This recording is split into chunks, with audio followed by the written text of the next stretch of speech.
Good evening, folks. Happy Friday. Sorry about a couple of minutes there. We were just finishing chatting before we hit the button to get us started. But here we are, Friday evening. Thanks for those of you who are joining in. Yep. So, Bobby, how was this week no treated you? chipmunk voice this time. Yeah. No, we covered that ahead of time. You were good to go from the start this time around. Yeah, it was so good. how was this week treating you? Oh, it's been a good week. Very good week for me. I finally reached the 10 percentile in COVID vaccinations. That's right. So no, what we were chatting about is that Bobby got his second vaccination. So far so good. But I think that was just today, right? Yeah, and 8% has been done across Canada for their second vaccination. Yeah. But we were just chatting about it that, and I think I mentioned on the stream before, it was one of those things where I'm a homebody. I like staying in my house, so I have no issue with getting the vaccine. But for me, it was more like they were disorganized. Like, and Bobby can attest, like they really have struggled with the rollout. The issue isn't that they didn't have the stuff. The issue was that they're like... That was partial, too. It was for a little bit, but then after a while, they're like, okay, so we have it. But it was like, so where do you get it? Oh, you got to do this and then go here and then do... And I'm like, okay, look, when you guys have your stuff figured out, because you know what? All of y'all can run in front of me in line. When you've got your stuff figured out and I can just walk in and be like, are you ready? Yes. Awesome. Let's do it then. Sure enough. And maybe if it was like the U.S., they could give you a Medano incentive or something like that. It couldn't hurt. It couldn't hurt. But right now, there was no incentive. So it's like... One patch. No. Listen, right now, as it currently is, my incentive was like, so wait, so you need me to leave my house to go do... look...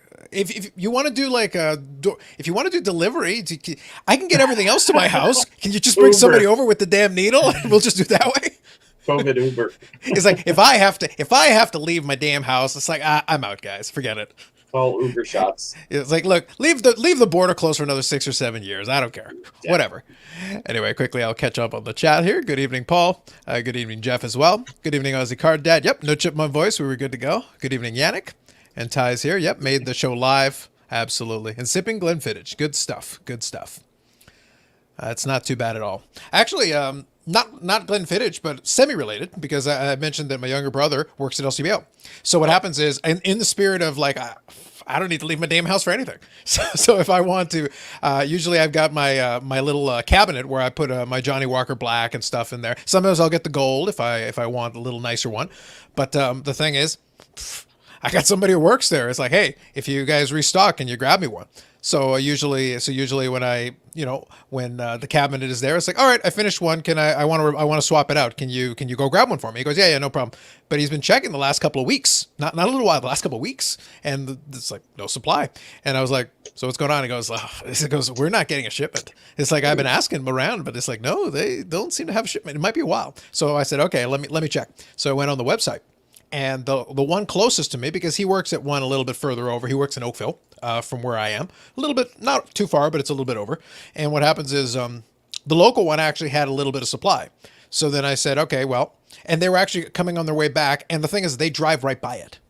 So he's like, oh, well, if it's just there, he goes, I'll waltz in to get it for you. He came from work wearing an Lcbo uniform, walked into the other Lcbo. A bunch of people asked him things thinking he worked there, grabbed it for me and brought it back. I basically just pay him back on my app right away because it's like, yep, how much was it this time? Yep, here you go. The benefits of technology. But it's like, I got delivery. I got people for that. It's nice to have people. It's always nice to have people. That's what I'm trying to say. Most certainly. All right, so quickly here, GMOs, good evening, and good evening, Sanderson Door. But yeah, no, it's been good. Obviously, this week was a little bit. We definitely got a little bit of the warm. We got a little bit of the humidity going on a little bit there. But I believe, I could be mistaken. I believe tonight the big breakthrough is that they're loosening some of the restrictions. So literally 12:01. So depending on how long the live stream goes tonight, as we go, someone in a patio will be screaming. Last night it was 12:01. Was it last night? This morning. Oh, it was 12:01 this morning. Yes, I thought it was Friday. There's a lineup. No, it was for today. Okay. So it wouldn't be Saturday, so they could do Friday. Interesting. Okay. The lineups, the traffic was like there was no COVID. Okay. Because I went for my shot and I drove and I said the DVP is packed. I went, oh my gosh! So I had to take the car.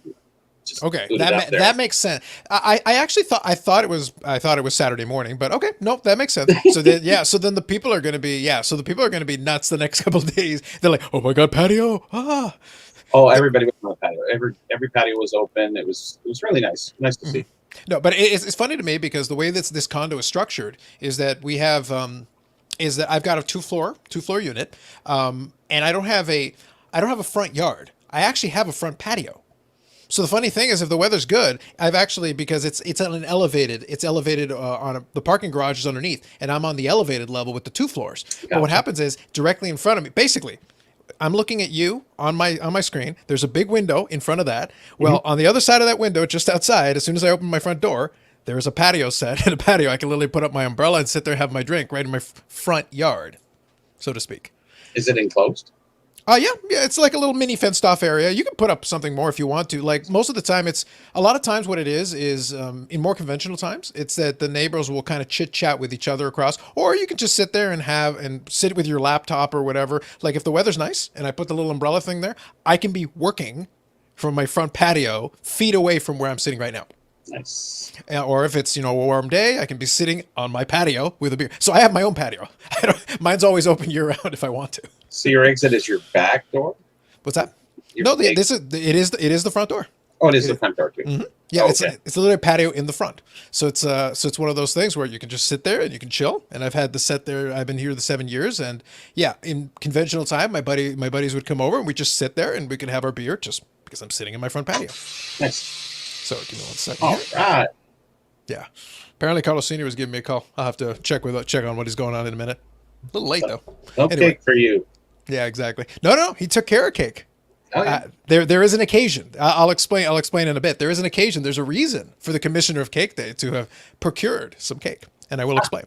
But anyway, so a couple of things, guys. Not a lot hobby-wise to talk about. I did grab a couple of small articles and things, though. I did catch a couple of things. Obviously, the Ruth last week, we'd already talked about it, and I made a video on the Nat Turner interview that Jeremy did over the weekend. So I talked about the salient points that I thought were interesting. If you guys want to review or recap any of that, you can certainly do so. If there's something else you want to talk about, basically, Bobby and I are just hanging out chatting.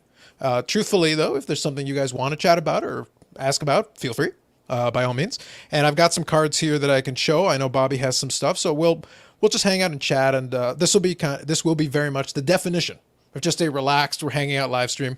We're just because right now it's kind of a lull. I know there was a card show in Philadelphia. So one of my mutual friends with Dave, Steve, and that crew was reporting back, and he was thrilled beyond measure. By that I mean he was complaining about the card show etiquette, which is one of the things we talked about. Like, well, I laughed because I said, so you didn't watch the Dallas Show vlogs because the hints were there, the signs were there. I wanted to leave in there. That it's like the signs were all there. The cake is a lie. The cake is a lie. My cake is real, but that cake is a lie. Gotcha. But you have to understand that, and this is, as I said, we'll talk about it, and I'll start talking about the virtual expo a little bit tonight, just because it is pertinent. It is going to come up approximately a week from now. I think a week Saturday. Yeah. So it's a different experience. Obviously, it's virtual. It's different. But you have to understand, if you are going to go to a card show, you do just need to understand that, hey, guys, right now you're dealing in a different game. There's folks that are younger and folks that are newer to this, and, lull in the market or not. They're out there with their little suitcases, their little Pelican cases, trying to be dealers on the move. I don't think they have any sense of the etiquette of what's going on. They're used to kind of this new way of doing it, which I laughed because, Dave and Steve, I'll plug their podcast now. So on Tuesday, they had their Get Off My Lawn podcast. I think it's called something else, but I think it was the Get Off My Lawn podcast, where they complain about vernacular. So it's the Insert Revolution one. It's Tuesdays, 8:05 p.m. Eastern. So on the YouTube channel of the same name, Instant Revolution podcast. So there's your free plug, guys, wherever you are. But anyway, the thing was, on the Get Off My Lawn podcast, they were complaining about some of the vernacular and things that they're talking about. It's like, I don't care about that stuff. I'm not a young man in the hobby anymore, but I'm not the oldest guy in the hobby anymore. But the reality is, like, look, I don't care what you say. My concern is what you do. How do you conduct yourself? What do you do? That's going to be a curiosity for me. And the thing is, like, you're getting hints. So you shouldn't act surprised when people are seeing that this is quote unquote acceptable. And right now the card show promoters are still trying to, I think, work their way around this, because you don't want to alienate people coming in. I understand that. But at the same time, you're going to have to utilize a little bit of, you're going to have to enforce some decorum, basically. You're not going to have a choice because the dealers who are paying for the tables are going to expect that, hey, I paid for the right to sell here on the floor. You want to have a trade night, you want to do a bunch of other stuff, do some trading. Hey, man, go for it. That's fair. But card shows, there's no prohibition on trading in card shows. That happens on a regular basis. But usually you go and do it off to the side. You don't stand in the middle of the aisleway and do that kind of thing. Negotiation tactics are a little bit questionable. We've touched on that before. Like the method of negotiation is a little different than what I would be used to. So I did chuckle. But expect that. I would consider that to be the norm until A, they learn different, or B, they kind of get driven out by, if the prices stay low through the national and beyond for a little while, that's going to drive some of those folks out and they won't be there. So the good news for the get off my lawn crowd is you can get rid of them, but then expect your prices to come down accordingly. As collectors, not a bad thing, but if you're sitting on a bunch of stuff you overpaid for, kind of sucks. Hashtag market correction. Correct. And the thing is, for me, that's okay. Like, again, in the collector camp, this is not an issue for me. But I've often said I'm consistent on this point. Yeah. If it goes up, I'm fine. If it goes down, I'm fine. Yeah. I adapt to what's going on. So for me, it's like, you guys do whatever you want to do. Like, it doesn't make any difference to me. I will adapt accordingly. Not everybody is as comfortable or willing to adapt that way. Yeah. Well, there's a lot related to the boom in 1991 and this one. I would say that more so then, it lasted a little longer. This was a little bit shorter, I believe.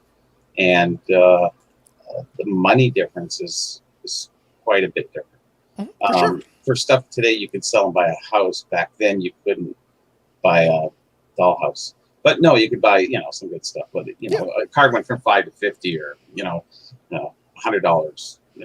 Now it's hundreds of thousands, or could be, or millions.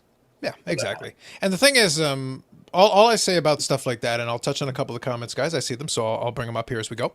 But one of the things that you are going to see, and it is a real thing, is that in the course of adapting, and I'll give an example in one of the pickups I have. I'm not going to spoil my entire pickups video. I already recorded it, and it'll be on the channel tomorrow, early in the day, in the morning. But I'm not going to spoil that. But I am going to show a couple of the items because, for me, as I go through, and for me, ebbs and flows in collecting is normal. I'll pick up some stuff for a while, and then I'll focus my different areas. It's changing gears consistently. And sometimes I'll find something fun, something interesting, something that I can enjoy. And when I have the opportunity to indulge in that, I will. I've never lost the fun of the hobbies. That's why I say, like, I laugh, because that's why the Get Off My Lawn episode was so much fun for me. It's like, there's nothing they can do that would ruin my fun. I will have my fun regardless. How I do that is going to change over time, but I'll still have my enjoyment. So as the card dad here says, I missed the Nat Turner live with Jeremy. Yep. I'll be honest with you. There's a lot of it that is missable. If you've heard anything from Nat Turner in the last couple of months, because he's done interviews, a lot of those components he's talked about. He did elaborate on a couple of pieces. The second part here, I was looking forward to asking him collecting questions. He wasn't going to get that. Not in that environment. It was going to have to be PSA focused. You could do an interview where you're focusing in on it. To me, and this is just my opinion, and I've said this before, an interview show is tricky. If you know that it's going to be a figure that is going to get bombarded, a live show only works if you're interacting with the chat, so to speak. You don't have to interact with everybody, but you got to interact. Otherwise, then do a pre-taped interview.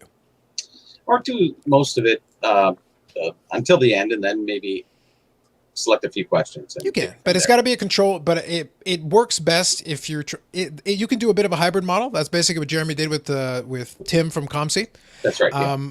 But it does create frustration for the chat, because it's like that was one of my critiques of Jeff Wilson's little. I forget what his little show he did, like a collecting variety show thing that was supposed to be like a card show, like a collector con or something, but it was like an Investicon. But the thing is, it was all like, it was supposedly live interviews, which, by the way, they very well could have been live interviews. But since you're doing no interaction with the chat, they may as well have been pre-taped. You literally could have pre-taped them and just hit play, and you wouldn't have noticed the difference. So that's what I mean. A live show where you don't interact with the audience may as well be a pre-tape when you hit premiere on YouTube. What's the difference? The answer is none. There is no difference. Yeah, I would say that's the only time I've seen Jeremy a little flustered. I thought he would be flustered with David. Bet David? Bet David, yeah, Patrick Bet David. But he wasn't. He was actually really good with him. But I think he was looking too much over at the questions and just a little over because there was a lot of people flying questions. It was very busy, the chat. So I understandably so. I get it, but and then in the after hours, he's like, "Ooh, back to Jeremy." I was like, it was so funny. So yeah, well, it's a different structure, it's a different environment. Tough. It was tough, but it was actually an interesting show to watch. I think I had a question at the end or something. I can't remember, but it was nice because he was very freelance with his answers.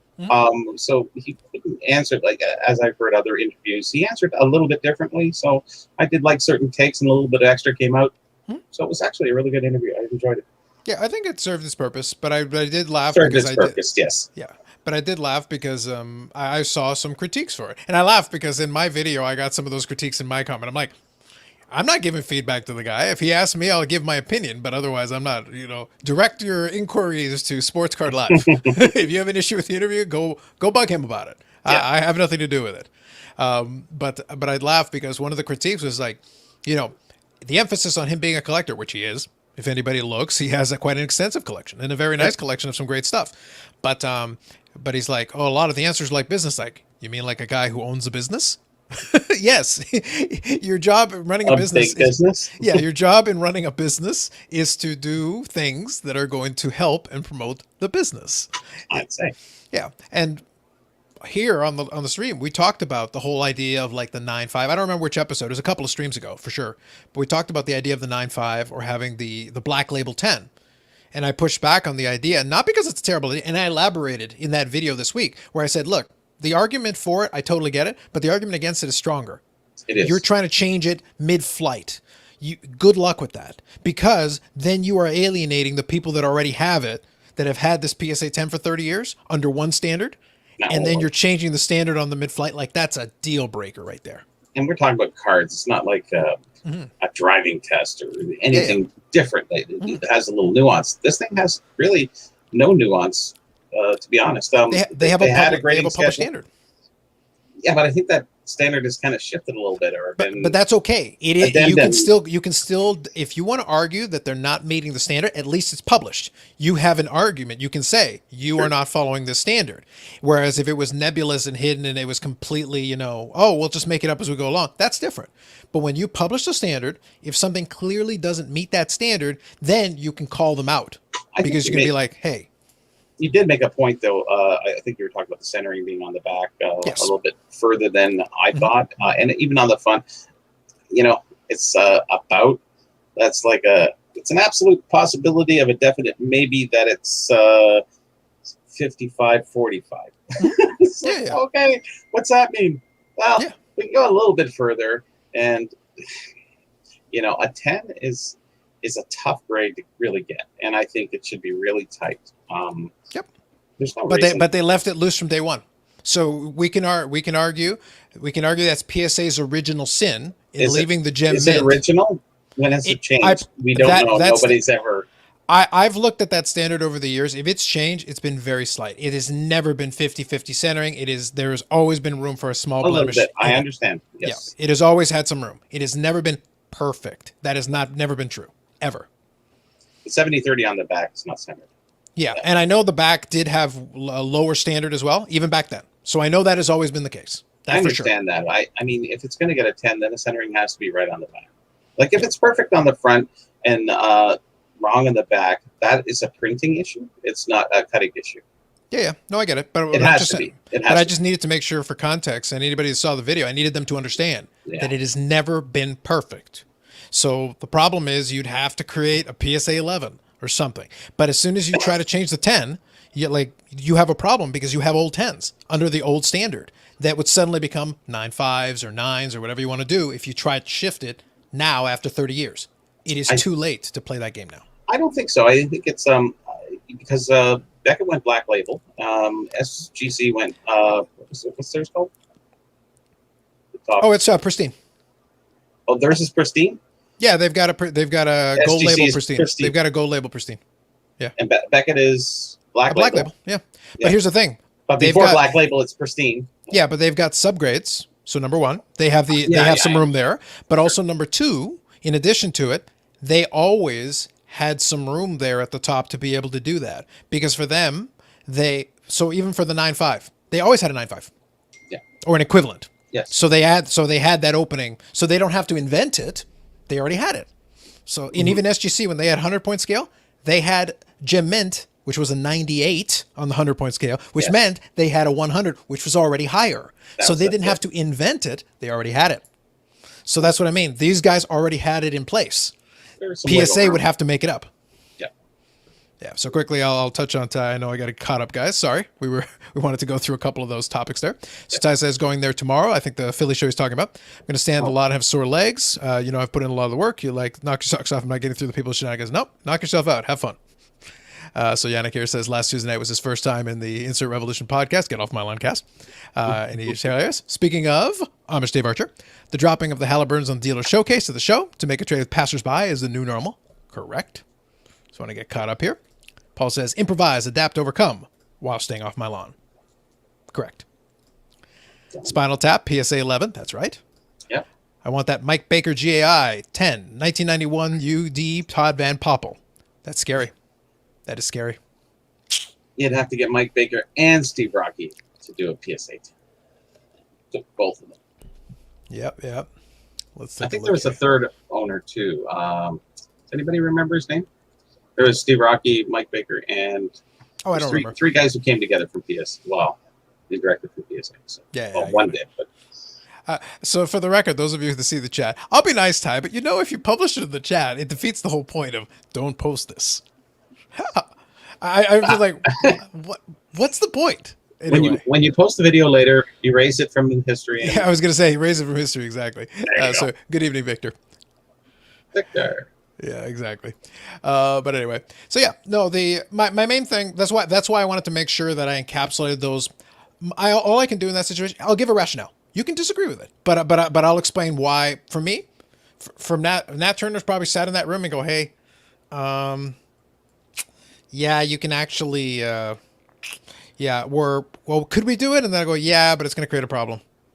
And they're like, for this reason, this reason, this reason. Now, the one critique that I think was fair was that when the question was asked in the interview, Nat Turner said no, but there's no follow-up. There's no why. I give a very plausible explanation why I believe it doesn't make sense to do it, but I think probably some people would have enjoyed hearing it from Nat beyond just no. All they got was no, which is fine. That's the answer. Would you do it? No. Any particular reason? Because you hate the 9.5? Because the number frightens you? Or I don't want to be on public saying this? Or... No, but that could be the answer. That is the answer.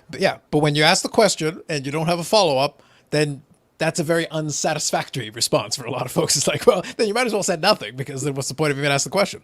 Yeah, no. Sure enough. Yeah. Yes, you can't see it in the archives. There's a chat replay feature.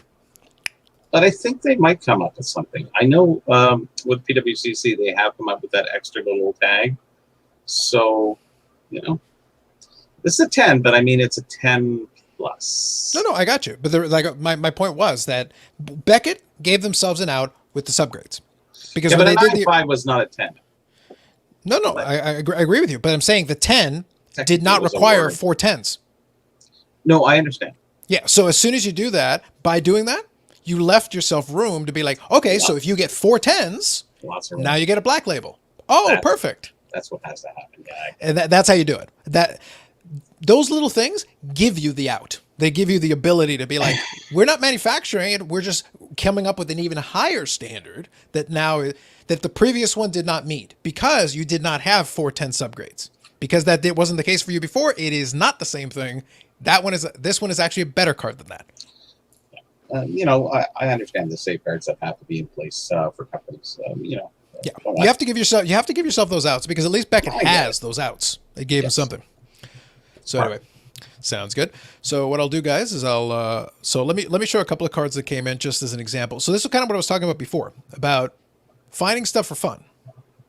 I still collect my Medana cards. I still do that, but I have most of the stuff that I need. And there's some stuff that I'm waiting to come in that's going to bolster what I already have. And I have my eyes open. If I see something cool, I'll go after it. But that I don't have this urgency like, oh my God, I have some money burning a hole in my pocket. I must buy every single one in front. No, I could go on eBay right now and hit a bunch of buy it nows, pick up some stuff, but it's like, A lot of it would be just stuff. I'm looking for some special stuff. I'm looking for interesting stuff. I'm being pickier because I already have lots of cards. It's So not the kill, it's the thrill of the chase. yeah, so I want something interesting. If something catches my eye and it's intriguing, I'm interested. But that doesn't mean I can't find other stuff that amuses me or that interests me. So this one qualifies. And somebody pointed out when I put this on Instagram that actually one of these characters has been on TV recently. You already showed it on Instagram. Oh. Yes. So I always show cards that are coming in. So that's a Ted DiBiase, Jimmy Hart dual signature autograph. So I didn't realize, like I mentioned, that that Leaf had done these in 2020. I didn't know they had that series. And I looked at the checklist and there's some very interesting combinations. I was very amused. So I may have picked up some more of these that'll come in the coming weeks for some of these. Not all of it, because not all of it interests me. But again, get what interests you.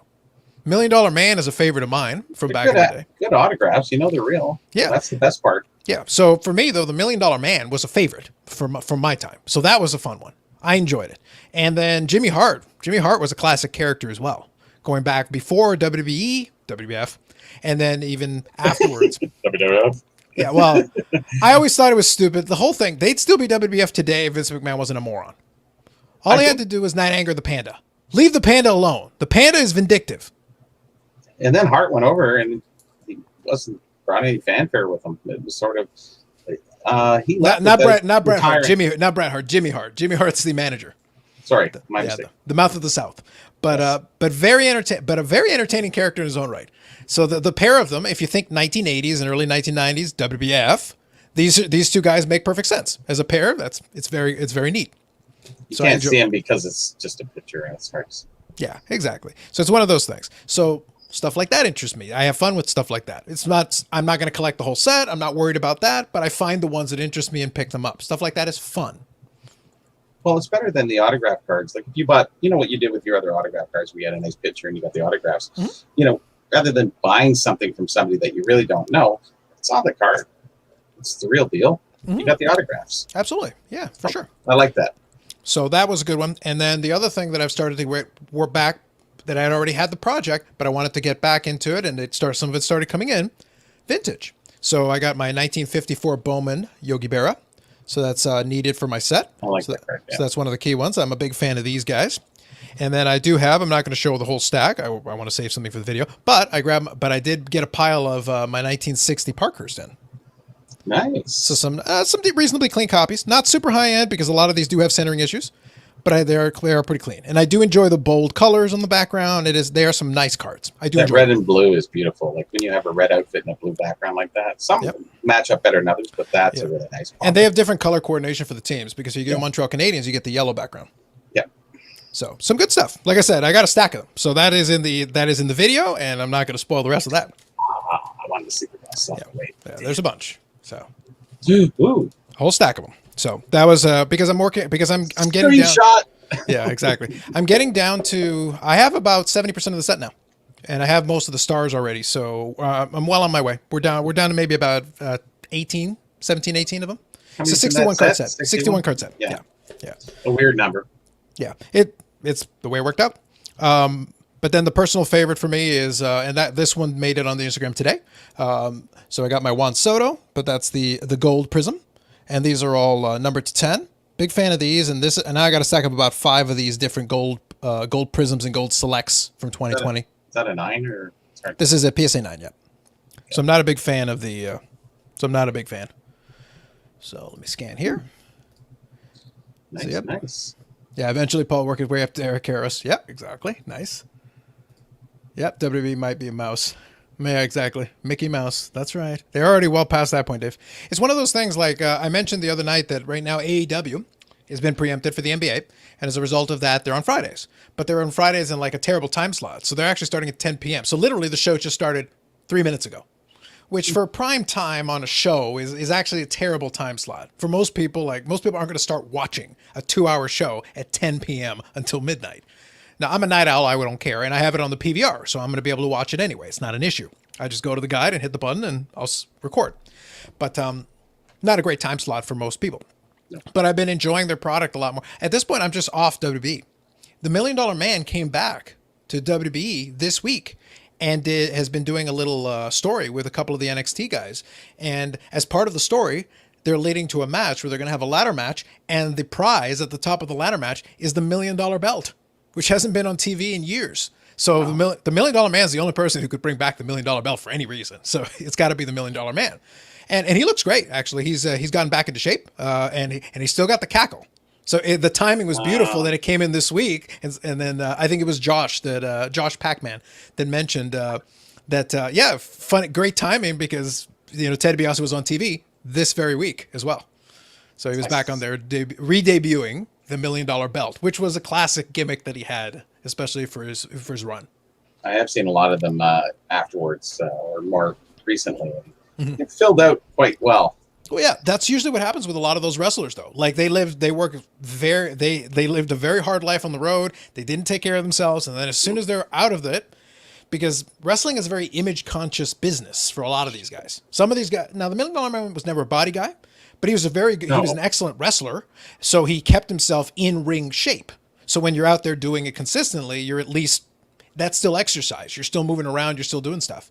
But what happens is that when you're not doing that anymore and you're just living life and you're retired and you're not trying anymore. So it's like, so he had definitely gained a lot of weight. But then I saw him in that bit when he was doing it. He sounded good. He looked like he had lost some weight. Maybe he did some DDP yoga or something. But like he was doing something, and I was like, hey, good for him. He looked healthy. So that's good. So yeah, Jimmy Hart was a rock star before. Yes, that's right. He also was a musician. Yeah, he was with the Gentrys. That is right. Very good. So yeah, so Jimmy Hart is talented from a variety of ways as well, in addition to being a great manager for his time as well. Because I believe, I could be mistaken, but I believe Jimmy Hart was working in Memphis, and he worked as Andy Kaufman's manager for the infamous feud with Jerry Lawler. I believe that is correct. Somebody can correct me if I'm wrong on that, but I believe that is correct. I think Jimmy Hart was his manager for that famous feud. So Jimmy Hart's been around a lot of very interesting stuff in the wrestling business, in addition to his musical career. And other. Jimmy Hart holds his own on this autograph as a pop culture person who's been around. An illustrious career, sure. Yeah, for sure. Yeah, Oz Cardad likes his Parkhurst. Yes, absolutely. If you mention the team from Montreal again, I'm leaving. Sanderson Orr is always the one who threatens all this time. So maybe I should put the Montreal card just on the screen for him, for his benefit, Yeah, no worries. So Ted DiBiase is a church Christian minister. Yeah, I'm familiar with that portion of it here. So Jimmy Hart's character was a weasel. He pissed me off a lot. That's fair. He was. he was supposed to be that annoying guy, and he had the megaphone and everything. And I remember the He didn't need the megaphone. Yeah, absolutely. No, I don't think it even worked. I actually think it was a gimmick megaphone. I don't even think it actually amplified anything. He just yelled. But the thing is that made me laugh was that you had in the 80s and before my time technically, but you could still get them for quite a long time. You had, instead of action figures, you had those LJN figures. They were the rubber ones, like the big rubber ones that had all the different characters, and a lot of them in the late 80s. So you had Hogan, you had Savage, you had the Ultimate Warrior, but Jimmy Hart had one, and I believe the Jimmy Hart had one because it was just a rubber mold, but holding in his hand was the megaphone. So it was like a Jimmy Hart LJN figure that had the megaphone on it. So it's very funny. So not the pull ones, just the rubber, right? Yeah, these were literally the LJNs rubber. The LJNs were literally just these rubber figures, and I'll see if I can find it. I'll try to find a picture for you guys. But and if any of you remember the LJNs, you'll know what I'm talking about. So let me see, Jimmy Hart LJN. But yeah, anyway, but it was some good memories, some fun stuff for sure. Oh, perfect. This is a good. This picture will show it. Nice. Okay, so here we go. Like I said, a little bit before my time technically, but I definitely had a bunch of these. There you go. The Mouth of the South, Jimmy Hart. So it's like I said, it's literally like a rubber figure, and but then you see right in his hand the megaphone. It's got to be part of the gimmick. They did a good job on a bunch of those. I thought you meant the Stretch Armstrong type of kind of things. Nope, it was these hard rubber figures. So like literally you could like crash them into each other in this big ring. So you can imagine like kids in the late 80s having fun with those things. A lot of them basically had a lot of their paint rubbed off because kids would smash them into each other. They're these wrestling, gigantic. What are you going to do? Exactly. That's why Tonka toys are worth so much nowadays. Yep, but one of the fun things is that there were some liquidation surplus stores in Canada that had a bunch of them, because I remember my Carlos Sr. picking up a couple for my brother and I, but they were still in boxes and still in the cart. Now those things would be worth a pretty penny today. because this was still in the early 90s, so it wasn't like forever ago, but it was a long time ago. But the original run of these had already passed, but they still had, overstock. Old stock. Yeah. Yeah, exactly. So you could get, and I remember that a bunch of them were boxed tag teams, and the one we got was the Killer Bees. So B. Brian Blair and Jumping Jim Brunzell, if memory serves me. So there you go. Yeah, exactly. So there you go. A little LJN, a little wrestle content for you guys. And then the last one here that I'll show, because I always make fun of SGC, and deservedly so. They deserve some mockery. But I said also, I'm not opposed to the SGC holder under the right circumstances when I don't really have to pay a premium for it. So one thing that I picked up this week was Vladimir Guerrero Jr., who's playing very well. And a rookie card, 1970 Topps style, Topps heritage in a 9.5. So speaking of 9.5s, it plays into the conversation we had earlier. There's your 9.5. So it is a Vladdy Jr. rookie, 9.5, also a vintage series set. And this 70 Topps set, the actual 70 Topps set, is also one that is a project that I'll be getting back to probably next year. I want to finish some of the stuff I'm working on right now, but I've got the low numbered set. I'm missing the high numbers. I've got the Nolan Ryan. I've got a bunch of the high numbers are the tough part. They're super tough, and especially think 1970 Topps, real tough. Super. Absolutely. Super expensive. So it's a project. That's why I say I got to get back to it, but it's a project. I want to finish my 54 Bowman. That's the one that I've almost done on. I'm working on that. The 60 Parkhurst is one that I really enjoy. I want to finish that off, so I'm going to work on that this year, and then we'll get back to the 70 Topps. We'll get back to that. Perfect. As I say, you got to have projects. You got to have stuff to work on. It's got to be fun for you. Whatever you're doing, hobby-wise, if there's any takeaway, find something you enjoy. Find something that's fun, or find something that's silly. It doesn't matter. Go find something. Yeah, I built many different sets. Not sets, or different, like these mini sticks. I got 3 of the 6 that were in 60s Madison Square Gardens. And I have 3. And that's taken quite a few years to get 3, so I'm waiting to get all 6. So I have like 5 or 6 of those projects always. So every 6 months you add a nice piece to it. It's like, all right, and it's not a constant reward, but at least you're building something nice. No, that's fair. I think that's good. So, like I mentioned earlier, guys, in the same vein of what I discussed previously, if there's anything, any topics or anything or stories or anything you guys want to talk about, you're more than welcome to. Otherwise, I can see you in the chat, so you'll just have to let me know. I did pull up an article from Sports Collectors Daily, which I think we'll talk about. We'll have a little bit of fun. So we'll talk about Bobby's favorite company, because I already showed a Leaf card, but who wants to see some more Pro Set? I know I do. Yeah. Let's look at some Pro Set. The high end of the hobby. Good old Pro Set. Let's take a little look at that. Like I said, guys, it's a slow news week in terms of news, so I gotta have my fun, whatever it is. Okay, so here we go. Sports Collectors Daily. So Leaf to push out first package Pro Set product with autographs of current, former greats. So this is not the hockey one that I saw a couple of examples of that we showed off earlier. This is a multi-sport set. It's got some football, it's got some baseball, it's got a couple of things. So this is something else. As far as I can tell, I believe it's something else, because I looked at the formatting and everything. This appears to be a different product. Same concept, but different product. So apparently they're doing, like I said, they're going to use the 1989 Pro Set football set. You can see here a Peyton Manning. Actually, I can make it a little bigger, I think. There we go. That'll help. So there you go. 1989 style Peyton Manning Pro Set card. And then you can see here Ken Griffey Jr., so they're going to make a lot of use of this. Now, this is interesting. Leaf is going to... So cases will include 10 boxes. They're including Joe Montana, Steph Curry, Peyton Manning, Shaquille O'Neal, Pele, Lionel Messi. You're getting all kinds of sports. It's multi-sport. Oh, smart, eh? You're getting all kinds of stuff here. So here, they're even using... says they're teasing... never released 1991 Pro Set basketball design that didn't exist. So apparently there was a design concept for a Pro Set basketball set that never happened. So they're going to use that for like... Well, he got the archives, right? So he wants all this other insider information. Yeah. You paid for the thing, you might as well use it. You paid. Damn right. Yeah. So you got a lot of that. So Action Inc. There's your Joe Montana autograph. There's your Lionel Messi. So you got big names, Cristiano Ronaldo. So if you're a soccer guy, you're like, here you go. You got some names, and Pele. If you're going old school, so you got that too. Here, Pro Set champions, Mike Ditka and Jim McMahon, if you like your 85 Bears. So you got that. These are just examples, of course, but like Marcus Allen, Bo Jackson. Hey, Bo Jackson, that's solid. All of these are going to be sticker autos, I believe, so they should all be stickos. That's usually the Leaf way. And here's Bryson DeChambeau, because reasons. I can't help you there. But as you can see on the bottom, in a nice collector-friendly price, merely $200 to $225 a box. That's cheap. Oh, like super cheap. Hashtag invest. Hashtag you're cheap. All right, so Andy Kaufman was wrestling the ladies back in the 80s. Yeah. That's basically what I'm referring to. He had that gimmick with Jerry Lawler, where they had their big feud.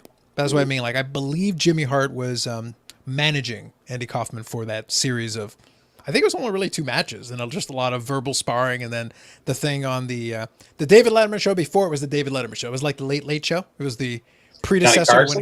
No, it was David Letterman. But it was before it was when he was doing he was after Carson. Because he was doing the later show. I think it was just called the Late Late Show or something like that. I can't remember the exact name. Late night with David Letterman. Yeah, exactly. So he was doing that one that went after Carson. Mm-hmm. And then basically that's where they did the gimmick where Andy Kaufman was there and then Jerry Lawler was there. And then Andy Kaufman antagonized him and Jerry Lawler slapped him. And it's like, was it real? Was it not real? It's professional wrestling. But anyway. Exactly. Okay, so here we go. Hockey Guy 2006. Good evening. I believe I found a set with the same photo as the Hollow Electrics. Nice. Okay, that's cool. Well, feel free to share what that is. I'm a fan because I hadn't really seen it too much. The only one I could think of, maybe like the Rave, Circa Rave. I'm just guessing, but you'll have to let me know what you came up with. But there you go. So yeah, the examples of photos are spot on with their logo limitations. Yeah, no, I think that's fair. Paul says Dub Airs. Yep, a 98, 99 Pacific Omega Prisms. Okay, that's cool. Yep, no worries. Enjoy your dinner. Sounds good. It's cool. Like I said, I think they did as well as they could with the designs they're borrowing from ProSet. My mockery is that ProSet was never a premium set. So it's like you're invoking this glorious nostalgia that for some of these sports never existed. That's what just makes me laugh a little bit. Do they have a great checklist? Just from those examples alone, a pretty great checklist of players. You're going to need it because you're charging a premium price. So you'd better have some names. You better have some real players. Oh yeah.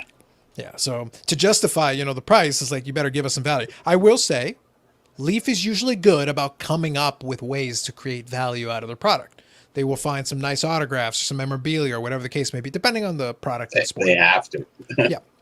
Because usually they don't have licenses and stuff, so they got to come up with something that's interesting. Yeah. Well, it pushes the creative edge, and Brian Gray's very smart. Yeah, I'll always give Brian Gray the credit. But like I said, no matter how hard they try, they cannot convince me that the Pro Set card is an exciting property to own. But good for him for finding a way to use it. We'll see. Yeah, exactly. I have no doubt someone will pay for it. I have no doubt somebody will pay for it. I think I'm going to buy a box. Of the multi-sport or the hockey one? Because I think the hockey one's a little less expensive. The multi has a good checklist. Like some of those names, it's pretty good. Yeah, I don't mind. Yeah, this is pretty solid. Spend your money some way, right? There you go. Live the dream. I could do all the NFTs, but I don't know. Well, it's funny. There was I'll see if I can find it. Actually, since you brought it, NFTs are so gambling oriented. It's so today. Exactly. I'll see if I can find it here. Yes, perfect. Thank you for bringing it up. You reminded me of something that I listened to literally earlier today. What I'm here for. That is why you are here. Basically. That's so it's like, is it too late to buy Marc-Andre Fleury rookies? Way too late. I probably wouldn't right now while he's in the middle of a Stanley Cup run, trying to get to the finals. And Vegas has as good a chance as anybody. They're playing great.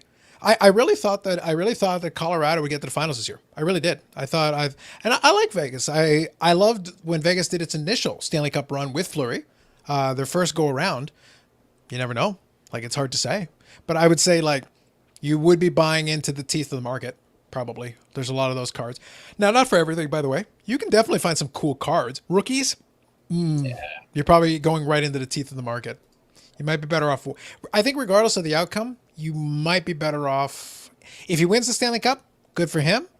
The good news is that'll be his, I think, fourth, maybe third Stanley Cup or fourth, because he might have had 3 with the Penguins. So I want to say maybe fourth. So which is good. That would put him right up in the pantheon of like top. But then usually when somebody wins a championship, a lot of people sell off thinking that's a peak. So then you get a dip. So maybe if they win, maybe you wait until after the outcome. Good, bad, or indifferent, you might have. But if you wanted to buy it, you should have bought them a couple of years ago. Would have been better. Yep. For sure. Yeah, well, you never know with playoffs what's going to happen. It's been Exactly, for sure. a few upsets. So, All right. So speaking of NFTs, there was a CryptoPunk NFT that sold for $11.8 million. Instead of these mere fake $6 million comp with this Babe Ruth, like for peasants, what you should have done is bought a CryptoPunk is 11.8. It was sold at Sotheby's. $11.8 million. really? A real investment, a real hashtag investment, Bobby. None of this Baltimore News Babe Ruth where you have to make it up with fractional shares. None of that garbage. No 52 mantle. No. These sports cards are for peasants. You need to buy an NFT where you can get 11.8 million because it's a crypto punk, Bobby. Look at it. Oh my gosh. Is it not glorious? Is it not wonderful? Like it's a statement. You can tell by like the aqua color with the brown hat and the earring. There's an earring. Yeah, and there's an earring that's one single pixel of yellow. And I think it's wearing I think that's a COVID mask. That's a COVID mask. And not just a regular one. It's a nice COVID mask. That is of the time, my friends. That is of the time. That is an NFT. Real hashtag investment. None of this sports card garbage. That's for peasants. I tried to tell you guys. I tried to warn you. It's just another way of people wanting to make money off of something that's gimmicky. You know, the stock market, it's gambling. It's gambling. You top end of the guys. It's all gambling. It is. And it's all based on emotion. And this NFT is based on emotion. I hope you all understand that I'm having that tongue firmly planted in cheek. But that is a real article. That is a real thing. That's from Routers. So no, yeah. It is 100%. No, I understand. I get it. It is 100% legit. I heard about it earlier today, and then as soon as you said NFTs, I'm like, wait, I got something here. I thought I would share. Yeah. And that's people who have more money than anybody. And they're just throwing it around, having fun. That's all they're doing. They're trying to, NFTs are really brought into, not to give you value for your money, it's to hedge your bets up on something that's inanimate, actually, I guess. Mm-hmm. It's non-physical, unless it's a... Well, I think there is an important thing that should be said here. So I have my fun with this story, but like there is a real lesson to be taken away from here. Yeah. For the upteenth time, you got to stop worrying about what other people spend money on. Just stop worrying about it. People will spend money on whatever ridiculous thing they want to. In many cases, just to say they did. Like I suspect, we don't know who the buyer is, but I promise you, there's a really good chance that this buyer literally did this because it's going to be a headline grabber. That's it. It's an attention piece. They paid almost $12 million for attention and they got it. Now it's gone. Yeah. So, hey, mission accomplished. That was $12 million. I hope it was worth it. But hey, at this point, you might as well buy a Super Bowl ad and hopefully remind them around Super Bowl time. But just think about it. Like it is what it is. I want to touch on a quick thing about this dip thing because I do think it's actually useful because again, in the Get Off My Lawn cast, they complain about the dip thing. So I have to have some fun with it because a lot of the stuff, like I enjoyed listening to their rants about the different stuff, but a lot of stuff is like, nah, you're wrong. And it's not just me being contrarian. It's just me, nah, you're wrong. But I can actually tell you guys why the premise of the dip concept is not new. That goes back to stock market parlance. But the reality is there is, for a person who's a collector, there is an advantage in observing and taking advantage of waves. Like, and I can give you a tangible, real example of how you could, again, in theory, utilize this premise to your advantage as a collector. And I'll explain. So Paul here says, I always think of dip as chewing tobacco. Make chewing tobacco thing again. Exactly. Bless and breaks, $11.8 million NFT. That's what you missed. Now you know. It is for real? Yes. Craziness? No. It is insanity. It is Sparta. Anyway. Sparta. That's right. So quickly, I'll explain what I'm talking about. So the thing is, market waves, you can call it whatever you want. You can call it the dip, you can call it something else. I'll include Sanderson Norris. It is Skeeter, well. Yeah. Exactly. So Sanderson Norris says, I'm going to go jump off a bridge now. That's a sign the site has come to an end. We will miss you virtually. So anyway, what I was going to say was, so I'll give you an example. You guys know that I've already talked about on the live stream and previously that, and I showed an example here. I'm a big fan of Soto. I like the player. I think he's quite good. So I've picked up different Soto cards over time. And I want to give you a tangible example of this dip buying concept, how you could employ it theoretically. Beginning the baseball season, around April, A lot of these guys, before they had a chance to really do anything, some of these guys, in anticipation of potentially a good season, because Soto won the batting title last year, admittedly in a truncated season, but he's already got a World Series, he's already shown propensity to be a great hitter, and all these great things. So the market was bumping it up in anticipation of things that hadn't happened yet. The usual, what always happens. Me, being a savvy person who has picked up on this incredibly obvious pattern, sat back. I had a Bowman Best, which is not the best version. It is a nice card. I had a Bowman Best PSA 10 that I had picked up on ComC for about $40 a year ago. So pretty good. So it had already appreciated regardless, and I had it in my collection and I was good to go. But I also had a BGS 9.5 from ComC that I also paid less than $40 for. So I had an extra. So from my perspective, I'm sitting back, well, the 9.5 is good enough for my collection. I don't care. That's no issue for me. So I'm sitting there and I'm looking at the market at that point in time in April. And in April, it was hovering around $200 US. So Carlos went and sold it for $200 US. I got market value. I was like, great. And I have an extra copy just in case something happens, whatever, I'm good to go. No problem. Here's what happened. This week, the cards have dipped down for Soto and for a bunch of other players. The dip. Well, that card has two parallels. It's got the refractor version, which is not super rare, but it is more rare than the base card. And then you've got an atomic refractor, which is more limited than that. Not a big deal, but they should cost more. That's usually how these things go. Here's the thing. On eBay was a PSA 10 of the refractor, which is a rarer version of the card that I just sold. I sold the base card in April for $200. I bought the refractor in a PSA 10, so apples to apples, we're keeping it in the same holder, same type of holder. I won at an auction for $142.50. I bought the rarer card in June for less than I sold the base card in April. I sold at the high, I bought at the dip. If it goes down more, I don't care. I've got the rarer version, plus I still have another copy of the base card. And I have another copy of the refractor. Nice. I didn't even need it. But I was like, oh, that's cool. And I've already got it in the whole, I don't have to pay for grading. It's already graded.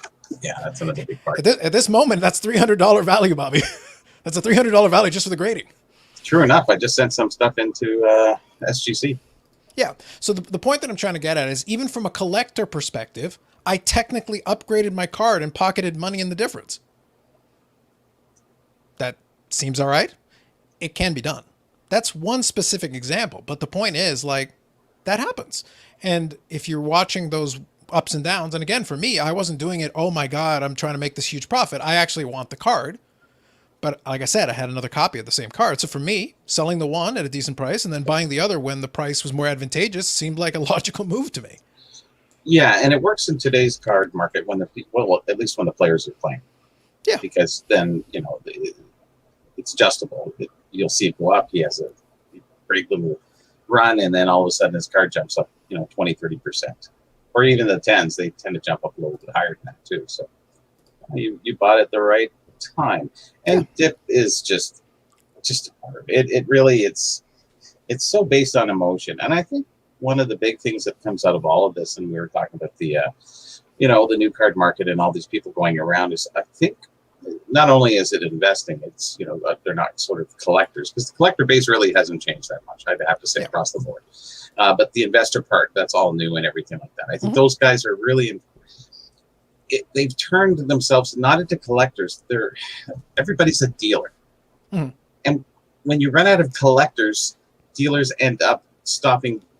They stop themselves because they ran out of trades. There wasn't enough to sell to people.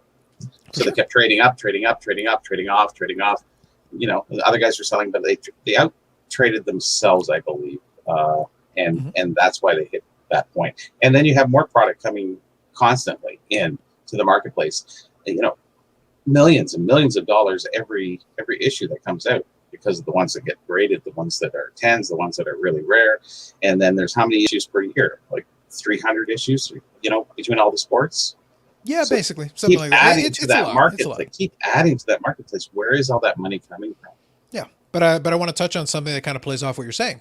Sure, is the reason why I gave that specific example. And like I said, I'm sticking to very specific examples because I was on both sides of the transaction. I can attest to exactly what it was bought for. I can attest to what it was sold for, and I can attest to what the other card was bought for.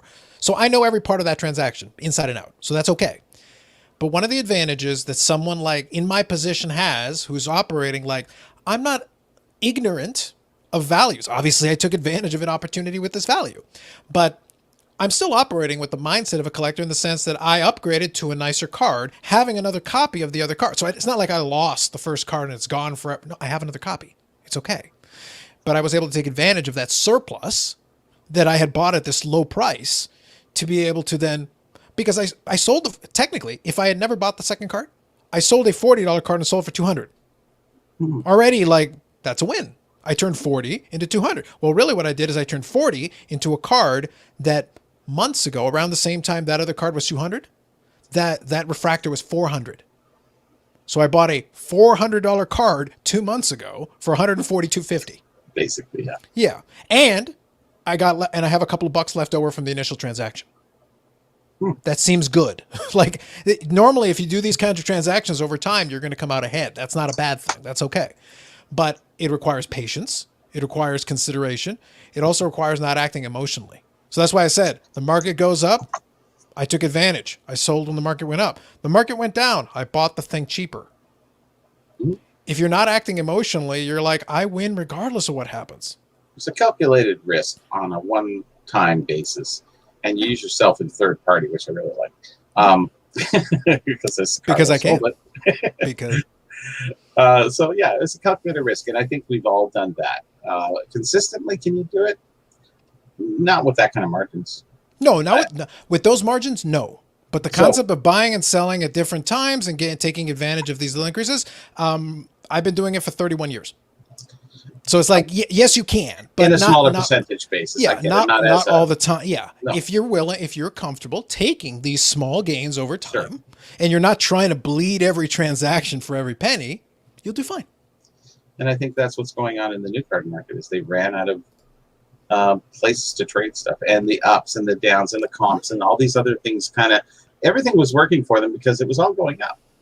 And now we hit some downs and lows and nobody knows what to do, and they're all going up. Like, God, what's happening? I don't know. And I'm sure a lot of people lost a lot of money in their investments. But there's some great money made as well. That's phenomenal. That's what is always, again, the beauty of studying history is that you learn certain things. Well, here's the thing. In every reel, we're not talking about a hobby lull. We're not talking about a market crash. We're talking about whatever. Take the biggest quote-unquote crash of all time, the Great Depression. That was a pretty big crash. It lasted quite a while. It took a world war to start reigniting that engine. But here's the thing. Even during that time, somebody made money. Somebody always makes money. So that money doesn't disappear. Someone always makes, there's always somebody on the other end of it. Accounting will teach you.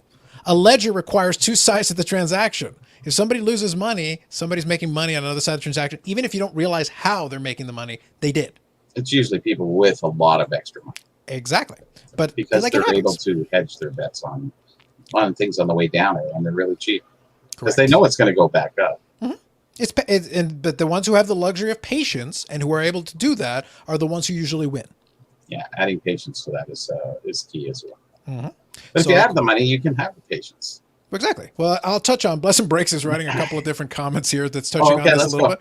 Yeah, I'll give him his moment here. So I think if you have the money, then yes, buy these prices now. Yeah, you can. But don't go out taking a loan or creating debt. Yes, agreed. A lot of people lost money during this crash. Totally true.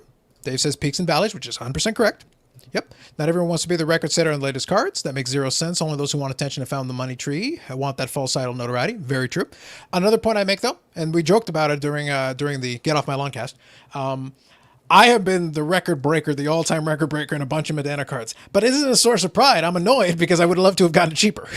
Sometimes, if you're a collector, sometimes you got to pay what the market rate is.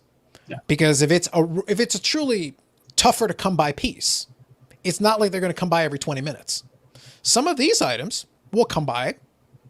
Be patient. That one is no good. The price is no good. The situation is no good. Walk away. Another opportunity will come because a lot of these are not that rare. They're just not. You can wait. You'll get another opportunity. Well, Dave collects so much stuff that He's always looking for stuff. Well, the thing is, Dave has the ultimate advantage. He collects so many things that in reality, every card in creation is on his want list. Yeah. So, he'll need all those cards from that pro set that we talked about a minute ago. He'll need cards that Brian Gray personally only thought of. They're only prototypes. He needs those. Mm-hmm. And if somebody imagined, like I said, he collects creative players. So if any of you ever played any of the sports video games and made a creative player, if they have a digital card in the game, Dave needs those. So you might want to hit him up. That could be an NFT. Just saying, guys. Think about it. So here, Crash also doesn't mean the hobby is as popular as it's been. The hobby definitely has the most amount of collectors it's ever had.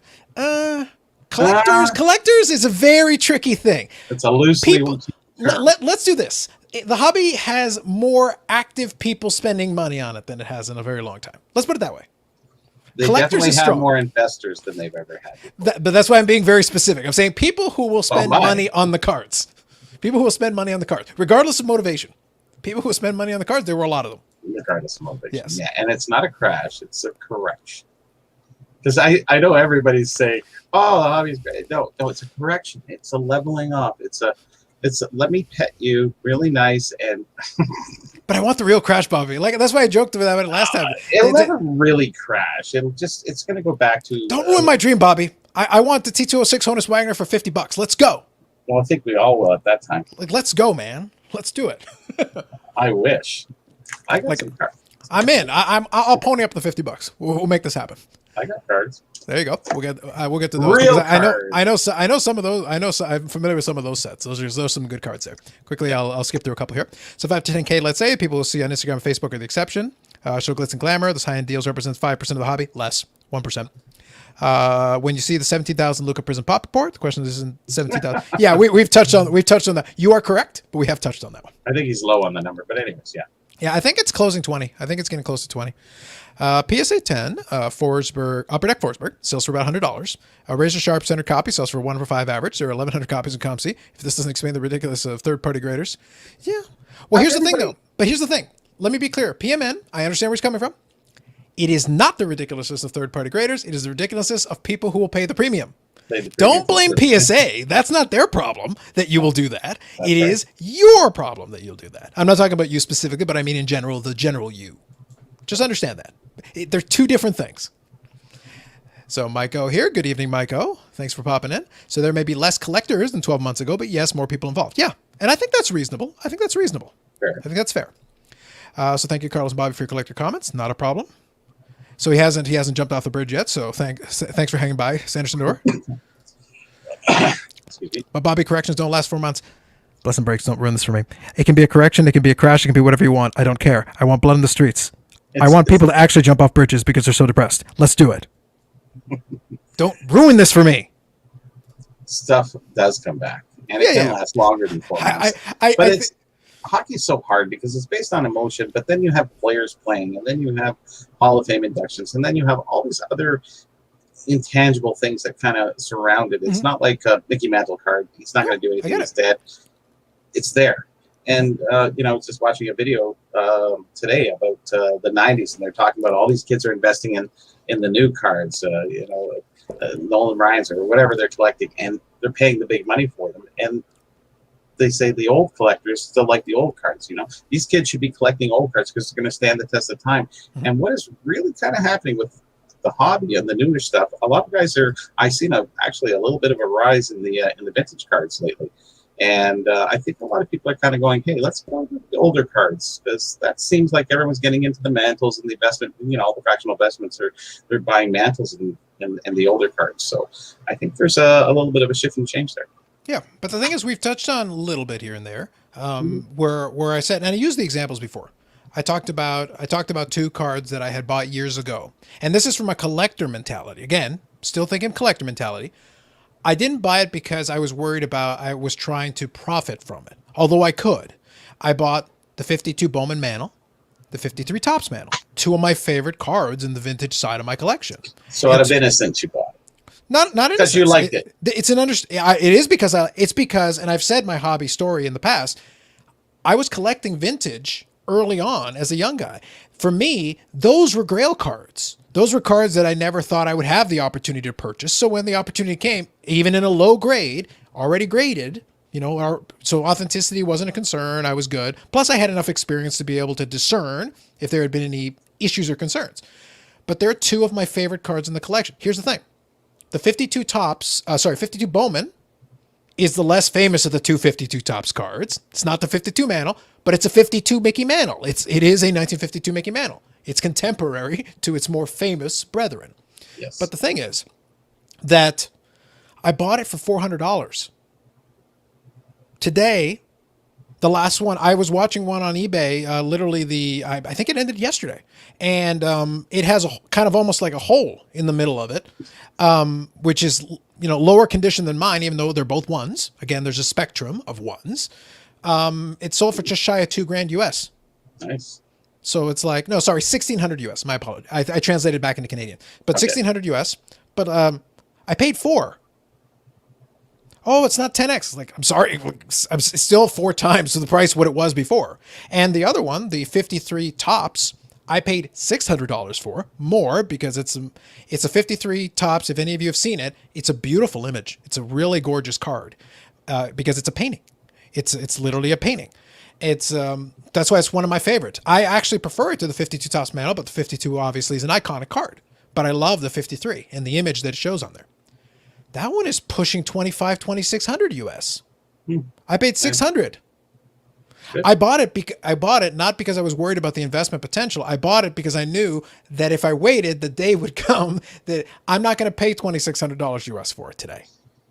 Yeah, but so like I said, you bought it out of innocence. You bought it for your collection. You didn't think about the investment side. You knew kind of it would be worth money later down the road, but your main incentive was really just buying it to have it in your collection. Yep. And so you wouldn't have to pay a lot more later because I wanted to mitigate. I understood that the day would come that it would increase. So for me, it was, I would like to buy it now while it's still within my arm's reach. I had to reach for it at the time. I didn't have $600 lying around. I had to work a little bit at getting that money together. But when I did, I didn't hesitate because I said, the day will come that this will be a bargain. Yep. So I would rather have it now while it's a bargain. Day is here. Yeah. So that was the day. Took care of it. Still in the collection. I have no intention to move it anywhere. But if I did, I would do okay on it. I would do just fine. Yeah.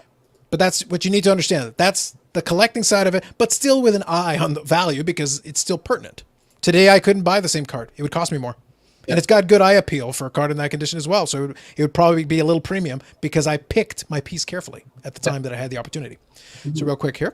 And this is really good in the sense that Mike has some insight on the show. So that's really good. I'm glad to. So thank you, Mike, for that insight. So here says the way things were at the Philly show, you'd never guess there was a dip in the hobby. And this is something you're going to see. I think you're going to see a disconnect between people commenting on it online and having trouble selling stuff on eBay and whatever, and people doing it at the show. And he's got a follow-up comment here that I want to touch on. Okay. But I got to acknowledge Paul's here. Hashtag blood in the streets. Yes. Got to have the hashtag blood in the streets. You know, Paul. So let me skip ahead here. I know Ty's got a comment here on Herbert RPA, but let me quickly get to Mike's other comment here. So it was a New Age show. Lots of national guys with boots, a few guys with fancy cameras, and a lot of little young assholes with briefcases, bad attitudes, selling overpriced, high-priced rookie cards. So good time had by all, Mike. Good time. But I do have a question for you, actually. So if you're still around, Mike, I'd love to get a little insight on this. The second part of it, I did get a little bit of that from good old Cryptograph. He echoed that sentiment. But here's my question for you.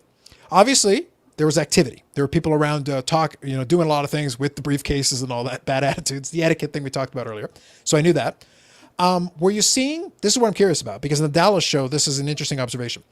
Were there a bunch of cash transactions, or was it kind of a trade cash kind of thing from what you got a chance to see? Because I'd be curious if people were still struggling because the dealers who paid the higher prices may have been more reluctant to actually move the stuff without paying the old price. They maybe weren't reluctant to bring the price down to what the current market says just because the current market said it. Yeah. So all of a sudden comps were irrelevant. It's like, yeah, but it's going for 30% less. It's like, yeah, but I'm not moving to 30% less. Yeah. So my question is, was the inventory moving for cash, or was the inventory moving for some combination of cash trade and arrangements of that sort? That's what I'd be curious about. We'll see the videos on it soon. Yeah, we'll see if there's some videos from the Village show. That would be very interesting as well. So Sanderson Dor says, stay away from vintage hockey, everybody. You won't like it. Yep, that's fair. Ignore. Bobby will show some as well. Ignore. Like I said, that set is still good because the player selection allows you to get decent looking copies for still a reasonable price, I think. Would either of you gentlemen be interested in acquiring a 78 Bobby or Powerball pinball machine? There's a knick-knack for you, Bobby. Drive it up to Canada and you'll have a better chance. Yeah, exactly. You got to get it across the border. So fun time for sure. He's in a Chicago uniform, actually. That kind of makes it tougher a little bit. But it's still Bobby Orr. Yeah. So there you go. I got shows out in LA every week. Multiple shows, no cash being exchanged, tons of 5 to 10 junk slab bins. Watch Sasha's latest vlog. Okay, that sounds fair. Oh, okay, his latest one? Okay, I haven't looked at it in a while. Okay, so here Mike says, I saw a lot of cash being exchanged. Very cool. Very cool. Certainly a ton of trading as well. Okay, that sounds fair. Sounds reasonable. Yeah, but in the US, they still have single dollar bills. Yeah, no, I appreciate that, Mike. Thank you for that. Because I was curious. It's good to hear from folks on the ground, because then you kind of know, because Mike does a lot of like group breaks and things. Mike's around. If you're not for those of you who are not as familiar, I watch a lot of Michael's stuff. He makes some great content. He's got his own podcast and stuff that'll come out from time to time. So he understands it from the collector perspective, but also does group breaks and things like that as well. So it's good to get a vantage point from somebody who does understand a little bit as they're doing their stuff. Maybe it's harder to trade too with the leveling off, so to speak, of a lot of cards. So they're really not knowing what the comp is. They don't know if it's going to drop any further. So they really don't want to chance it on cards. So they're just kind of maybe doing more cash. Do you think? It could be. That's why I posed the question, is that because it's one of those things. Until we get a chance to see for ourselves, and the shows we're going to have here are going to be structured differently. We're going to be more hockey heavy. We know this. So it's going to be a different type of show. So our mileage may vary. We really don't know yet. We won't get a taste. Like I said, the virtual one next week is not going to really tell the tale. It's going to be a very different style. People can't run around with briefcases. I guess you could do it in your house. It won't look very impressive, but you could try, I suppose. It's going to be a very different structure. But if the fall expo goes off, which honestly, the likelihood looks better all the time. Like what we talked about earlier, it's like if they're starting to get their act together and every week it's getting a percentage better. Yeah. Sure. So like by November, I'm done. I'm finished. I'm done. So the thing is that from a percentage standpoint, that increases the potential. Down south, they've been doing their vaccinations okay, so that's going okay. So they're at 52%, I think. Yeah. 2 vaccinations. We're at 8. Yeah. So that increases the likelihood that if we're in a better situation by then, they're running at a decent situation by then the border likely opens. And if that occurs, then you're pretty much game on. I can pretty much assure you that if they're at a state where they can open the border, then it's game on. Yeah. Because then dealers can come up. People who want to cross the border can. That's open season. Now, one thing I did here, guys, is I put the link there. So I'm usually doing that on the Friday show, but what the heck, since some of you are around, if anybody wants to pop on for a little bit, you're not required to, and you don't have to use video if you don't want to. You can just come by and chat. If you want to chat a little bit, you got the link there for StreamYard, and if I see you, I can add you if you wish. I just leave it there as an optional thing for you. Yep. So Aussie Card Dad here says, I attended a show a few weeks back. It was the majority of ultra modern and dealers using comps from a couple months ago. Yeah. So that last part in particular seems to jive with kind of what I was talking about. Victor here says, Micah is a legend. Agreed. I do enjoy a lot of the stuff he does. So thank you, Mike, for giving that insight. Appreciate that. But yeah, I think, but the thing is, a lot of that stuff has been consistent. That's why I do like I said, I like watching those vlogs because they give me a little bit of insight. You're always getting an angle because somebody is showing what they're doing. But if you're paying attention to kind of what's going on around you, you do get a bit of a sense. That's why I asked that question. That's going to be my question for anybody who attends any of these big shows or decent sized shows between now and the National and after the National going forward. How much is it cash trade? What is the situation in the room? How does that look like? It's kind of funny. They were very honest at the Dallas shows. They're saying, well, things are a little slow, and they're not. I was brutally honest. There's always one thing at the expo. We always said, never say it's going bad. It's great. It's a great show. It's a great show.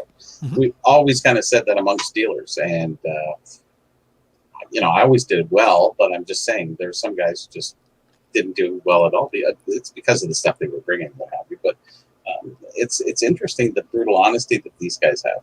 Well, I think the one thing, in fairness, I'll give them credit to a point, but one thing we have to remember is that in the age of vlogs, it's very difficult to lie.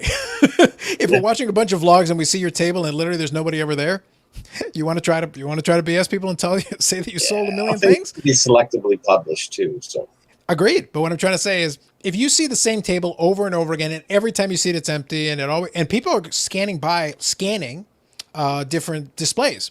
So if you're seeing the same display in multiple vlogs and nothing seems to be shifting around, it's like, it's kind of hard to hide a little bit. Yes. So Andy, she blinded me with factors. Good evening, Andy. So Legendary Michael reporting from the show floor. Yes, absolutely.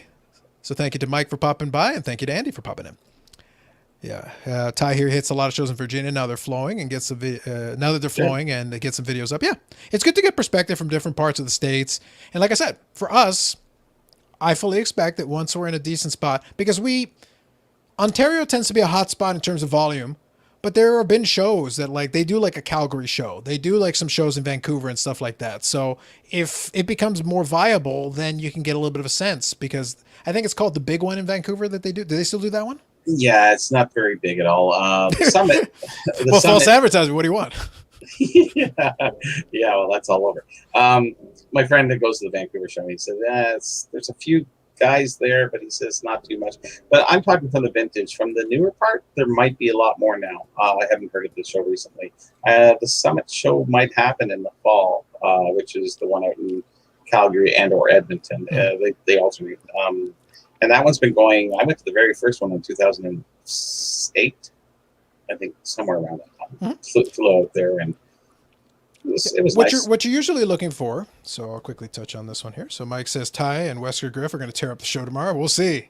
Wesker Griff was he had a couple of things to say about that one. So we'll see if he decides to tear it up tomorrow. But it'll be interesting. It'll be interesting to see if he does. And here Charles is joining in. Good evening, Charles. Lots of small shows in the area. Yeah, in the GTA there's a lot. Now the thing is, the way I differentiate though is that there's the small shows, like a mall show or something like that. But what I'm looking at as we're starting to ramp up that way, what I'd be curious about is if it's a show that people would travel to, if it's a show that a dealer would go even a province over, that's more than like the local show where some flea market guys or something set up. That's different. If somebody is willing to at least come a province over or more, or from the other side of the country, or, cross the border or whatever, if it's a border town, but that's different. That you're going to probably get a bigger range of stuff. It's hard to call because us going from Toronto to the Montreal show, it's 4 hours. It's not really like that big of a jump. No, I agree. But what I'm referring to is like, so think going from Ontario to Calgary. You got to cross over. You're probably going to get on a plane. So you got to move a little bit. It's a little distance.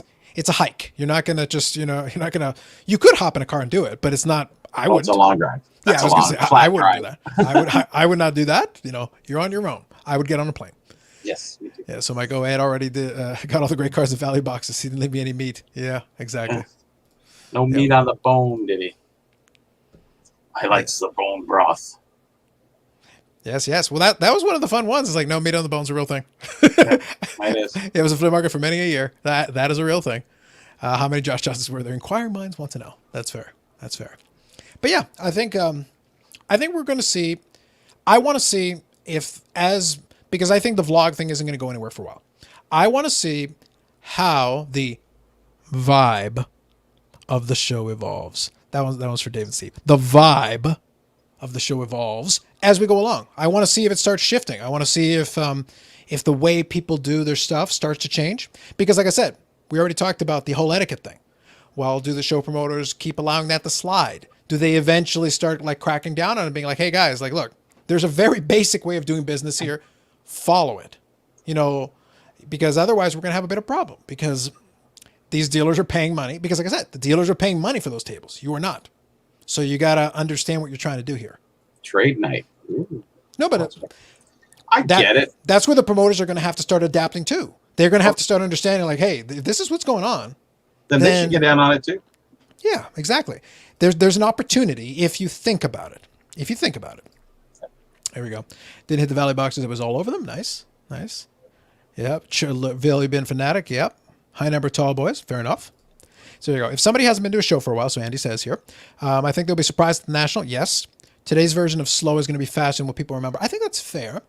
I think also what's going to be interesting is, like I said, we've got some time still. We're mid-June, and we're talking late July.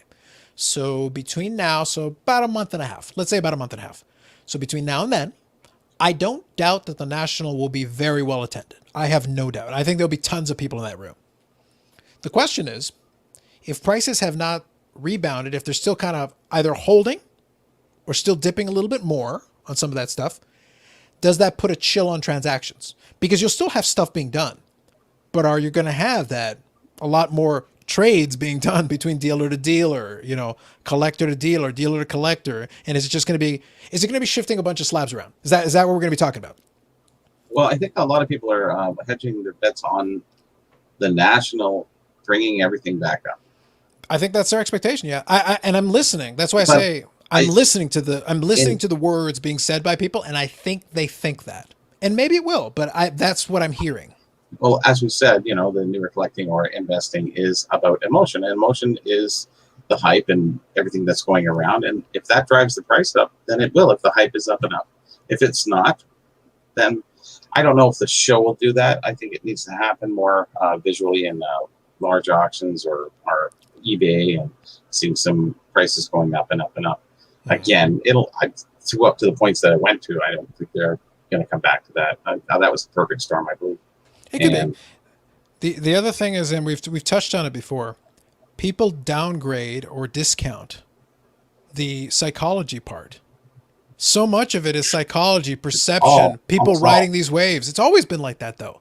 Now, the waves have been smaller because traditionally it hasn't been like that, but there's always been riding waves. Let's go back years. Let's go back 1998. What was one of the hottest cards? Mark McGwire rookie. You could have had them in the bargain bin for years, but now Mark McGwire was chasing the home run record with Sammy Sosa. All of a sudden, those cards, they're junk wax era cards. They're skyrocketing. I had a buddy who had a closet full of cards and wax boxes from the mid-'80s. He had cases of 85 tops. The boxes were worth $2,000 a box. I think it was like $2,000 a box, $3,000 a box. It was something crazy at the peak. Because people were like buying these boxes that were printed in the millions in order to try to pull a McGwire. Well, if you're pulling a McGwire out of a pack, it's probably garbage, to be blunt. Most of the quality control was junk. A lot of that stuff. Getting a decent grade one was very difficult. A couple of years back, I bought a 7.5, a Beckett 7.5, Mark McGwire rookie for the princely sum of $11. It costs more to grade it. Somebody lost on the grading fee. I just thought it'd be funny. I got a kick out of it, so I picked it up. To me, it was cheap. So I was like, yeah, sure. To me, I remembered the card, and it's a notorious card because I remember 1998. I remember people losing their minds over this stuff. I do. I remember that. I remember when Barry Bonds was doing his home run chase. I remember people losing their mind over 87 Topps Bonds cards. I remember it. I was there. I remember who caught the ball and all that hype and selling the ball, and the guy exploded the ball, all that fun stuff. I think it wasn't that McFarland. Yeah. I thought McFarland was the one who bought the ball. Yeah, and I think it did blow it up. I think that's right. Chaga refines. So there's a lot of things happening, and very similar to now. You know, it's hype and. But that's what I mean. The waves thing, it's always been. It's the magnitude. It was more focused. It was focused on certain specific segments. The reason why people weren't paying attention to it now, it's like it feels like the waves are in all directions for all kinds of stuff simultaneously. But tsunami. In 1998. McGwire rookies. If you had a McGwire rookie and you had a stack of them that you bought in 1992, when McGwire was injury prone, having Achilles injuries, he couldn't stay in the lineup, you were buying them probably for $1 or $2 each. And then all of a sudden you were selling them for $100 raw in 1998. You were laughing. Oh, yeah. You were cackling because it's like, I got a stack of these. A stack on a stack. Oh, my God. It's like minting money. How is the premiers doing now? They're still okay. It's one of those things. I think the absolute peak of that has already dropped off, but it's not like they've dropped for years. The boxes have dropped. For sure. But here's the thing, because we already know. I'll use Medano just because that's the one I know the best. There's 1,000 PSA 10s. 1,000. That many? Yes. There's 1,000. They're not rare. I meant. Yeah. But 1,000 was more than enough to meet any demand anybody could possibly want. They weren't hard to get. I sent in cards and I got 10s. It was easy. It wasn't hard. If the setting's okay, you're probably good. You're pretty much good to go. They're not particularly condition sensitive if you've got the centering down. But the reality was that for years, the Medano was like a $50, $60 card in a PSA 10. It was cheap. Now, if you needed one, I sent in my own because I was like, I'll make my own 10. It's not that hard. I got a small stack of them. Pick the nicer one. Here you go. All right, PSA 10. Thank you. Appreciate it. Have a good day. It wasn't hard. But then for a little while, they were going for like $200. And I was like, really? Why? Okay. If you guys want, sure. Psychology. Yeah, but that's what I mean. But if you already knew, it's like, why would you even bother? What's the point? So I think the last one sold for like 110, 120, which by the way is still higher than it was if I went back Twice more. as much. Yeah. Yeah. So like if I go back 2 years, okay, here we go. If I go back 2 years, the low end of it was not even just 20, 30 bucks. Yeah, you could have gotten a PSA 10 for like 20, 30 bucks in 2019. Wow. A PSA 10. Amazing, yeah. Cheap. See, And it peaked out at about 200. It seems like nobody's satisfied with sustenance anymore, especially places like eBay. Like they just kind of keep wanting to make more money off of you, and as long as you didn't have attrition and didn't lose any money, and you're still making money because profits. It's like when they published the bank lost $4.5 billion last year. It's like, yeah, but they made $50 billion, but from the year prior, now they're down to $45 billion, so that's 4.5. It's a game. That's an accounting trick. This is the same thing, really.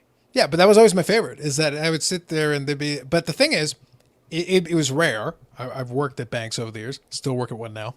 I always used to laugh when it came to bonus time. To be like, oh, I don't know, guys. It's like, oh, it might be tough. We're it's like, down. And then they would do the quarter, and they'd be like, we only made 1.8 billion. I'm like, yeah, that seems fine to me.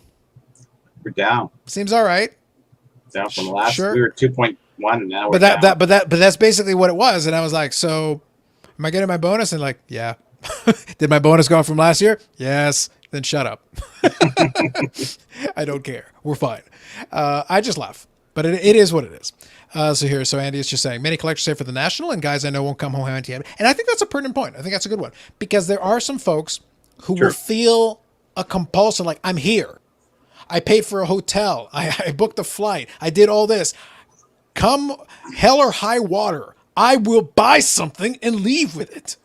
Mm-hmm. So that may help some of the dealers offload some inventory.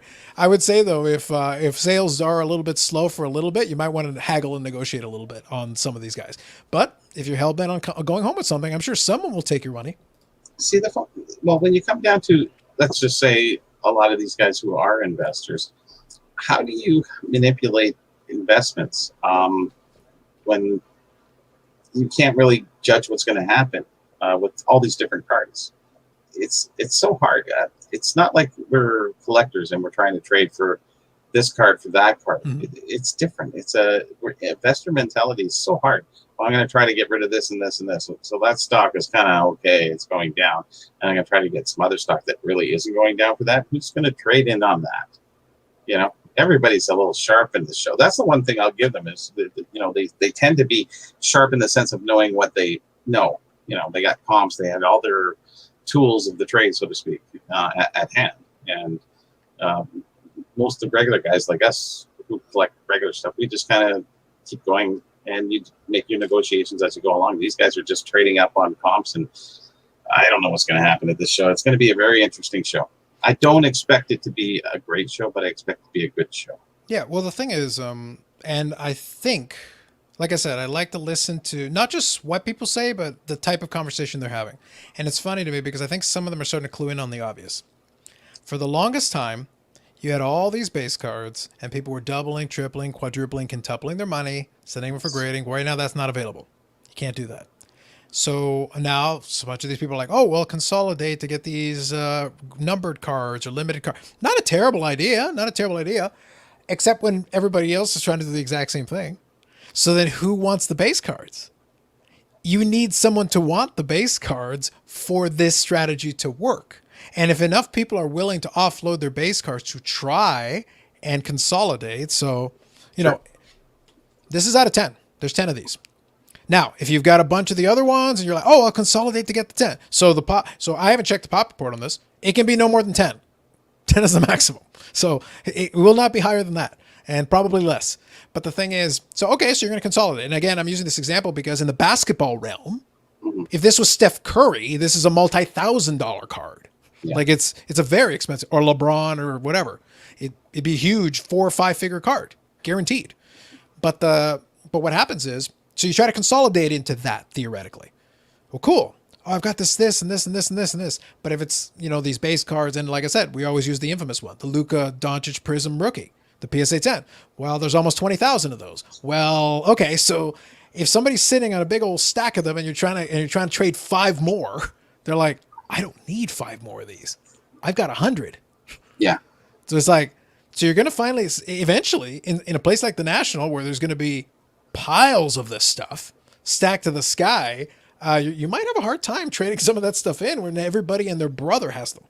For every purchase, you get a Luka. So here's, it might get to something like that. It's going to be like off the charts. Like I wasn't being funny.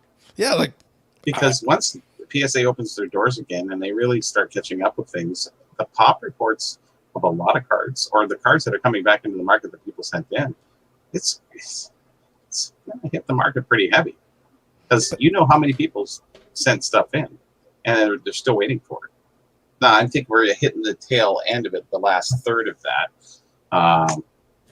and we'll see what happens after that. So we're still another 3-4 months behind. Hey, Bobby, good news. What's that? So the Juan Soto is a pop 1 with non-hire. I'm rich. Oh my gosh, I do it. I might have to go right back to eBay. Ken? They should have put pop 1 on it. Hello, Ken. Fools. Get Golden on the line. Someone get Golden on the line. Please. It's like, what are we doing here? Forget this nonsense. We're stopping right now. My buddy Ken. I had a feeling that not a lot of those would be graded. When I saw it on eBay, I was laughing my head off. I got that for $190. And I had PayPal sitting around. So actually, I was like $20 out of pocket. Oh, nice. So I was like, all right. It's nice. That's what I really like about PayPal. I'm sort of going to miss that a little bit with the transition of everybody have to go to. Yeah, I got that email because they're trying to entice me with like $15 coupon. I'm like, I would rather not. I would rather keep using PayPal. You can't. No, you're forced now. I can still use PayPal right now. It's still working as of this moment. It will shut off in a couple of days. They gave me the cutoff date. It hasn't hit yet. I could sell something right now and use PayPal. I literally sold a card 2 days ago with PayPal. Already done. Wow. Oh, yeah. Actually, mine. Well, you still have 2 weeks. Correct. There's a little gap. It hasn't. They basically told me you will have to change it shortly. Like they basically said, we implore you to change it voluntarily, or we will not let you sell anymore. Well, I got the email notification saying that I can't sell anymore. So I went for it.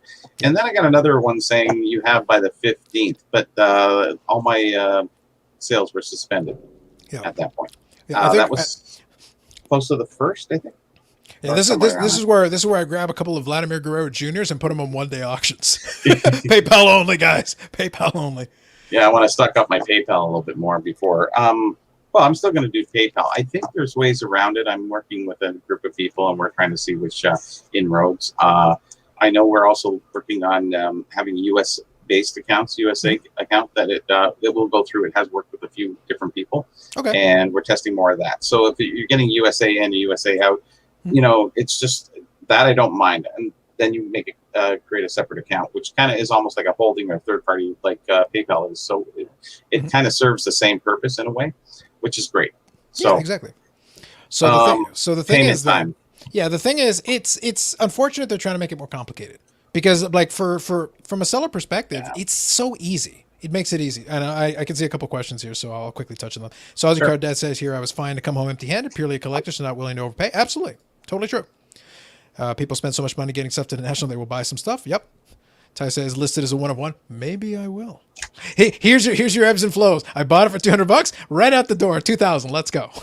I think more than the sales of the National, I think it's going to be one of the greatest social events because of all the bloggers, all the different people doing stuff.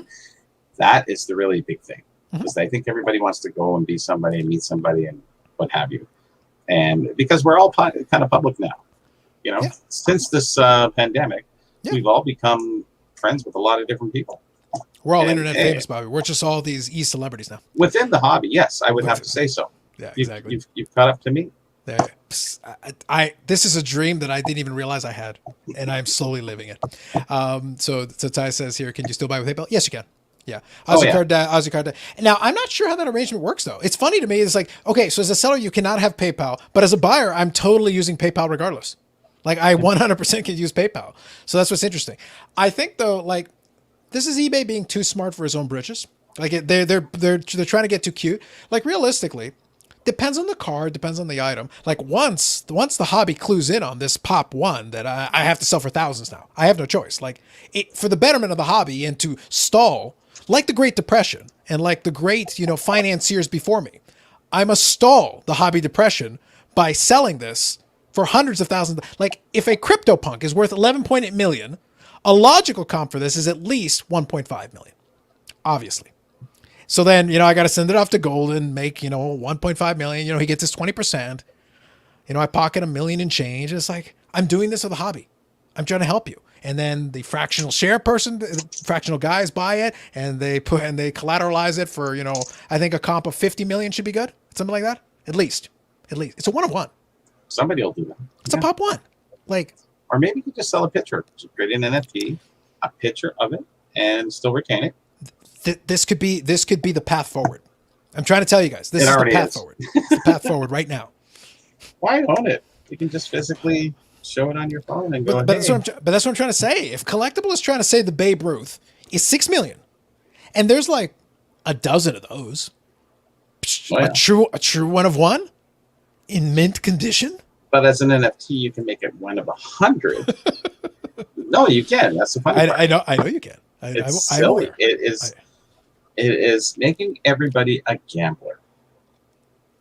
And that's a scary thought for a lot of people because, we're all looking for a quick way of making money or a shortcut. There's really no true shortcut. You can get lucky and make some, but, everything takes time. And, a lot of guys did make a lot of money off this hobby, and a lot of guys did lose money in this hobby in the last so many months. So just be wary of where you what you invest in, I guess. Buy into. Be wary of the hashtag invest. It is true. It is true. Here we go. Here. Yeah, saving the hobby. Do you know how many single cards I put in the hobby community from busting boxes? Yeah, well, the thing is you have to sell it. You have to learn how to sell it properly, Ty. The people didn't realize that we're saving the hobby by keeping the economy going. It is obvious. Everybody's doing their part. Mike O is running his group breaks. He is saving the hobby. How is he doing it? Keep that wheel turning. The hamster's dead, but keep the hamster's dead, but keep that wheel going. I don't care how you do it. You keep that wheel going. Yeah. It's important, guys. You got to understand. This is what needs to be done. I was actually tracking a card. I just want to see what it's sold for. I was kind of curious. Okay, this is $15 million. I know, right? So I always talk about like there are players. This is not investment advice because I always have to start off with that qualifier. This is not investment advice. But generally speaking, historically, if you find limited cards of Hall of Fame or Hall of Fame caliber players, that generally tends to be better than average. Usually you'll do okay. And sometimes you got to look. If you got to do a little bit of work to locate and find, that's usually better. This is one that I thought was interesting. I was trying to kind of keeping an eye on it because it was ending today. So I thought it was kind of interesting. And I'll show it to you guys and explain kind of what I'm talking about. And this is one that I would love to have gotten in my possession. It's way out of my price range at this stage, but this is one that is interesting to me. So there's a 2001 Bowman Chrome refractor autograph of Albert Pujols. So this is in an SGC Mint 9. This is the old holder. So as you can see, it has the 100-point scale on it. So let me zoom in on the picture so you can see there. It's got 96, which is a Mint 9, because this was in the transitional period when they went from the pure 100-point scale. That's what I was trying to say in the video. Like, there was the 100-point scale, then it was connected to the 10-point scale. So they did the transition period, but because they had those gaps, they were able to do it. It worked better. And these are out of 500, but they're all autograph. But one important thing, these are tough to find where the autograph is clean. So there's an added element that you need to pay attention to with this card, because usually the autograph is smudged or a little bit faded. So if you find one where the autograph is nicer, it's actually a harder card to find than the 500 would suggest. Even though there's 500 done, a lot of them ended up faded or damaged or whatever. So if you got this autograph actually looks pretty clean to me. And the card is very attractive. It's very nice. And Pujols is a first ballot Hall of Famer. He's got all the credentials and he's winding down his career. And right now people are a little down on him with the downward trajectory. Like, I've got a bunch of nice Pujols cards, but I would consider consolidating to get a higher end Pujols card because right now the price is a little bit down. So I'm at least exploring that possibility with the market down, because it's like when this guy retires, they're going to be like, wait a minute, he did what? His statistics are what? So then as he approaches the Hall of Fame, all of a sudden they like wake up and be like, yeah, he was really good. Yeah, he's one of the best hitters of all time. I think one of those 50 million cards they made of him. Yeah. So stuff like this though, from his rookie year, it's like, it's 500, but then narrow it down to how many actually have a clean autograph, because the discerning people, the people who are going to spend the big money, don't want the crummy looking version. They want to look for like, show me the nice one because I'm willing to wait and I'm willing to pay extra for the nicer one. So this one ended up selling for 11,600 US. So pretty penny. And that was an auction. So that was, so that's fair. So there you go, in SGC. So there you are. But stuff like that would be the kind of thing that if I was in that price bracket, I'd look for something like that. I don't know if that's a good price or not yet. I'd have to compare it to some of the more recent ones, but again, comp it up. If I was in that price bracket, I'd pay 12,000 for that, because in my mind, I would pay for it, because that has already gone down from where it was, because it was higher not that long ago. So it's one of those things where, again, if it shifts downward, because right now the same thing happened with a lot of other players. You know, famous one was Jeter. I'm not a big fan of Derek Jeter. However, his rookie card is very condition sensitive, his SP, because it's all foil around the edges. You can chip that thing like crazy. Condition sensitivity is important. Even if you don't care about grading, collectors would still like a nicer looking copy. That's an aesthetics thing. You know, a collector who's discerning would like a nicer looking copy. Sure. The one who is the investor, he doesn't care. As long as the label says 10, they don't care what it looks like. Mm-hmm. But this person who's a discerning collector will pay good money, cares.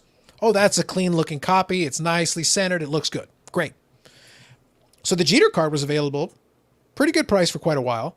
But then what happened after, going forward, is that suddenly people go like, oh yeah, Jeter's going to go to the Hall of Fame. He was always going to go to the Hall of Fame. I don't like Derek Jeter, but he was always going to go to the Hall of Fame. And then all of a sudden his card price shot up. And they were like, wait a minute.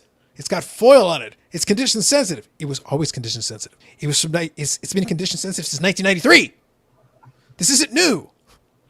The revelations. The revelations. But that's my point. There's a gap in time between this is blatantly obvious and the revelation. Mm-hmm. So during that period, there's a gap there. The reason why I say if I was in the price bracket, I'd pay 12,000, because when the revelation kicks in, they're like, wait a minute. And all of a sudden it's a $50,000 card or $60,000 card. And you're like, why? Revelation. Mm-hmm.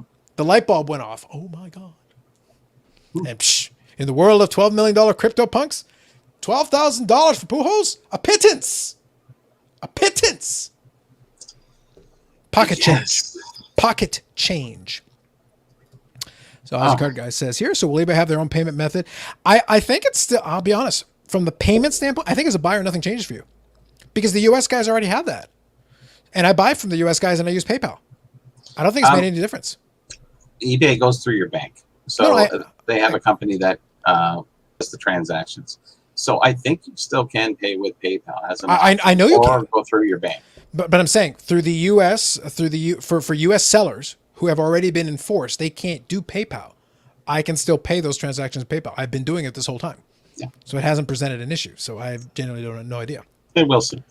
Or not even, I don't know if it's much of an issue. It's just a different way of doing business, and they just keep increasing things and make things difficult. So if you can get a USA account, USA-based denominational account, you're good.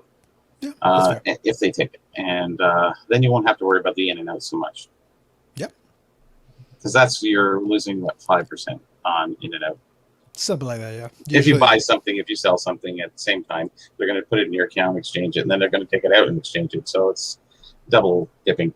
No. If you're going to bother, that's where the real dip is. Yeah, if you're going to bother with that, you do want to have a currency-based account so that you're not changing currencies out. You want to stay in the same currency if you can. That's usually best. Yeah. And even with PayPal, I did that because when I would sell, I'd sell on eBay.com, get Really? paid in US Oh, yes. dollars. I always do that. And then when I'm buying on, I could even buy it on ebay.ca, but I'd go to ebay.com. And if it was a US seller, I would pay them from that account and do US to US. It would never do the translation. So stay out of the translation if you can avoid it entirely. Oh, yeah, for sure. All right. So here Charles says, Harold Snippets. He's going to have the Hall of Fame named after him. Is this a Pelle? Is this another Pelle Lindbergh thing? Yeah. Just some random dude? I don't know that name. It means I nothing know to me. it. Yeah, very well. Okay. Is he going to have a Hall of Fame named after him? If he knows somebody. I was going to say if he pays admission. You know, there's a lot of those players that were in that tier there. So, you know, Clark Gillies made it. Harold Schnepp should make it. But then there's a whole bunch of other people who should make it. Well, that's always the argument with Hall of Fames, though. It is. And it's That's a tough point. And I don't know, time, who you know, a lot of those things really matter in that regard. okay. So, But, here, I'll just take a look. hedge So my he bets. played between 1975 and 1991. Okay, really? That's what you want to go with? He may as well be dead. It doesn't make any difference. He's done.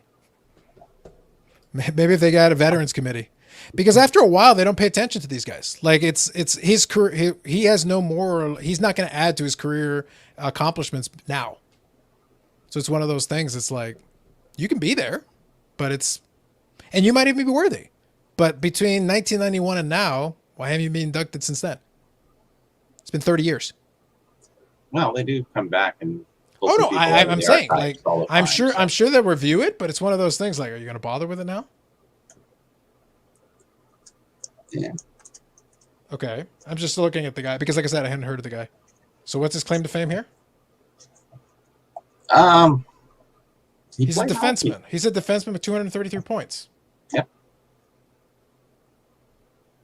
Should we grab every random defenseman, every second pairing defenseman? It's not about the points. Okay, what else would you like to go by? He's just very well known. That's what I was about to say. Basically, you know, it's like Boris Salming, like all these other guys. I would argue Boris Salming has a better case than Harold Snippets. It's Schnaps. Whatever.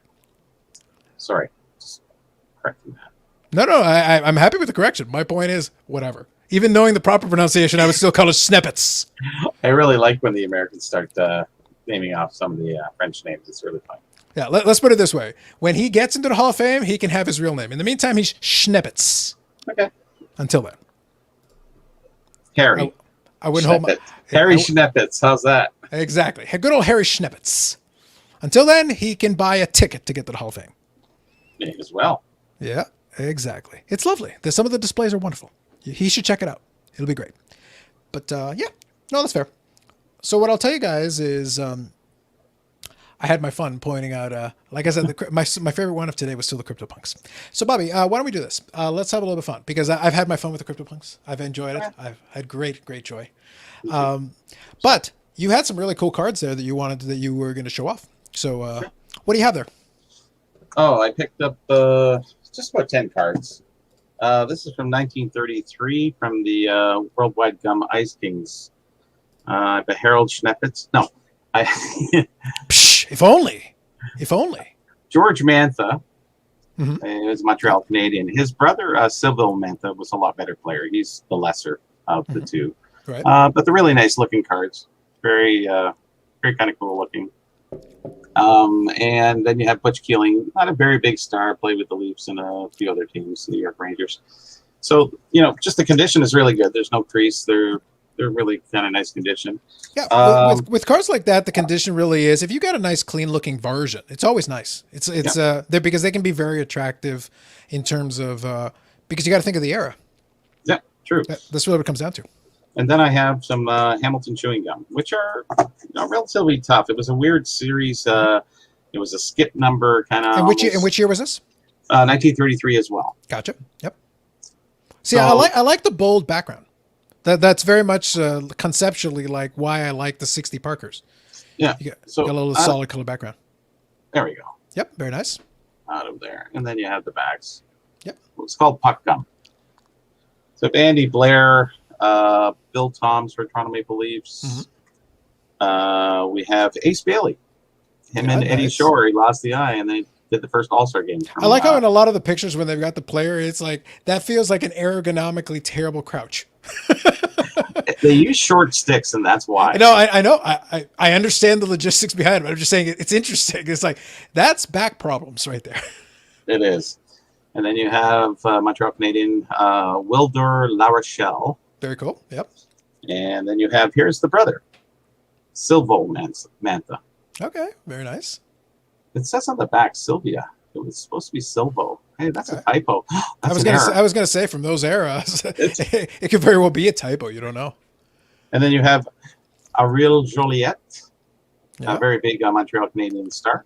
So you're suggesting that maybe Harold is in fact Schnippets and his family just misspelled his name? It could be a typo. It might be a typo. Possibly. Don't worry, guys. I fixed it. I'll send him a letter. I'll let him know what the real name is. And you have Alex Levinsky. See, I like the background color of that, though. I like the background color of that because that's a very nice, like it's a nice pastel kind of color. I like that. It is nice. Alex Levinsky, I think he was one of the first Jewish players in the NHL. Okay. Pretty sure. And that's the old school Leafs jersey and everything, so that's kind of cool. Yeah, it is really nice. Yeah, you get too close, it gets out of focus, but yeah. And then I have the last one. Howie Morenz. That'll do. And see, again, a nice pastel color in the background. Like that's a pretty good. Yeah, so you have green, yellow, orange. Yeah, there we go. I'm surprised they would actually lean the pastel color route, though. I like it. I think it's a good move. It looks nice. Yeah, well, Peachy did the same thing with the 4 different colors. You also had Canadian chewing gum. Oh, they had the red. Yeah, they just did a nice variety back then. So that way you had more variations. So if you wanted to get another color, because every player came in whatever color. Okay. So they all came in different colors. So it wasn't just always orange for that player. It would be 4 different colors. Oh, so you could get multiple background colors for it. Okay, yes. Very good. Very good. So the variations to that is quite detailed. That would add quite an interesting little wrinkle to collecting that set for sure. So I don't have a yellow, but there's actually some differences between the orange and one is yellow, one is kind of orangish. Gotcha. So, anyways. So I like that you got some comments for this one, so I'll get caught up here, guys. Oh, okay. So here, quick. Charles says, now this is talking about our good friend Schneppets. Maybe I'll add additional syllables as we go along if I feel like it. So he goes, think about this. His rookie was the last card in the set with the most condition-sensitive set of the 1970s. Wow, then maybe we'll get him a discount when he buys admission to Hall of Fame. Yep. We'll get him a coupon or something. So Hockey Guy here says, $11.8 million for a computer file. Yes, but it's a computer file of a CryptoPunk with an earring and a mask. So who issued that? Like, I know I haven't looked too much into CryptoPunks. I am familiar with them. Like they're not new. They've actually been around for a while. They're a bit of an older NFT, but I'm genuinely, I don't know yet. I'm not interested in them, to be honest with you. However, now that obviously one sold for so much, I at least want the background. I'd like to know, like, okay, why specific this? Who gets to issue that? Who gets the money? Yeah. That's just the weirdest thing because I could make that. I think the detail that I think now I'm interested. Here's the thing. I am more interested in the details now that has occurred than before. I knew of CryptoPunks, but it's like, okay, now I kind of want to look into it a little bit just so I understand. Still wouldn't spend a dime on it, but I'm interested. Like, if you want to tell me the story of how this came to be, okay, now you have my attention. So congratulations on that for sure. So was that a CryptoPunk rookie card? You're damn right it is. Ty says, nice cards, Bobby. Charles says, man, those cards are clean. So they did appreciate the cards here. So this is in relation to the potential spelling error. Wow, must be a pro set card. I like your bringing around, Hockey Guy. I like what you did there. Round it up. So Sandra Sonora says, loving those cards, Bobby. Victor here says, Bobby, the card collector now, maybe flipper investor. Investor deal I've flipper. always collected cards. I just don't really show them very much and don't keep them long enough for anybody to see them. Gotcha. So Hockey Guy says, Mr. Schneppetses. Agreed. The filthy Schneppetses. They're after my precious. True. I agree, Hockey Guy. It's really precious. Yeah. I have the Red Horner rookie card of the Pastel 1933 Hamilton. I love your Morenz, Bobby. Jimas, thank you. Ty here says, all time, there is not a flipping fibber in Bobby. Like me, there's not a flipping fibber in me. I think he's trying to do a haiku, or he might be having a seizure. Who knows? At the end, he says, I'm a collector. So I'll pretend it was like the commercial that ends with I'm not a flipper. I'm a collector. I'm a lover. I'm not a fighter. Yeah, I got it. Yeah, exactly. So there you go, Sanderson. All right, just screenshot Bobby, Carlos and Bobby, and sold for $4 million. Hey, congrats. Beers on you, Sanderson. It's an NFT. Beers on you. Well, you can make an NFT on anything. You really could take a screenshot. You can, and you can sell it. It counts. That is an NFT, and that's how ridiculous it is. Yeah, for sure. Like I said, I am not questioning the absurdity of it. You guys know, most of you know this. I absolutely love the absurd. The more absurd it is, the more enjoyment I derive from it. I understand that, yeah. Yeah, like because the stupidity that plays off the absurdity. I appreciate it on multiple levels. It's fun for me. Yeah. This is where I get my enjoyment from it. The more silly it is, I wish it had been 100 million. I would love to tell you it was 100 million for it. I'll cross my fingers. Maybe the next CryptoPunk will hit 9 figures. I can only hope. Maybe.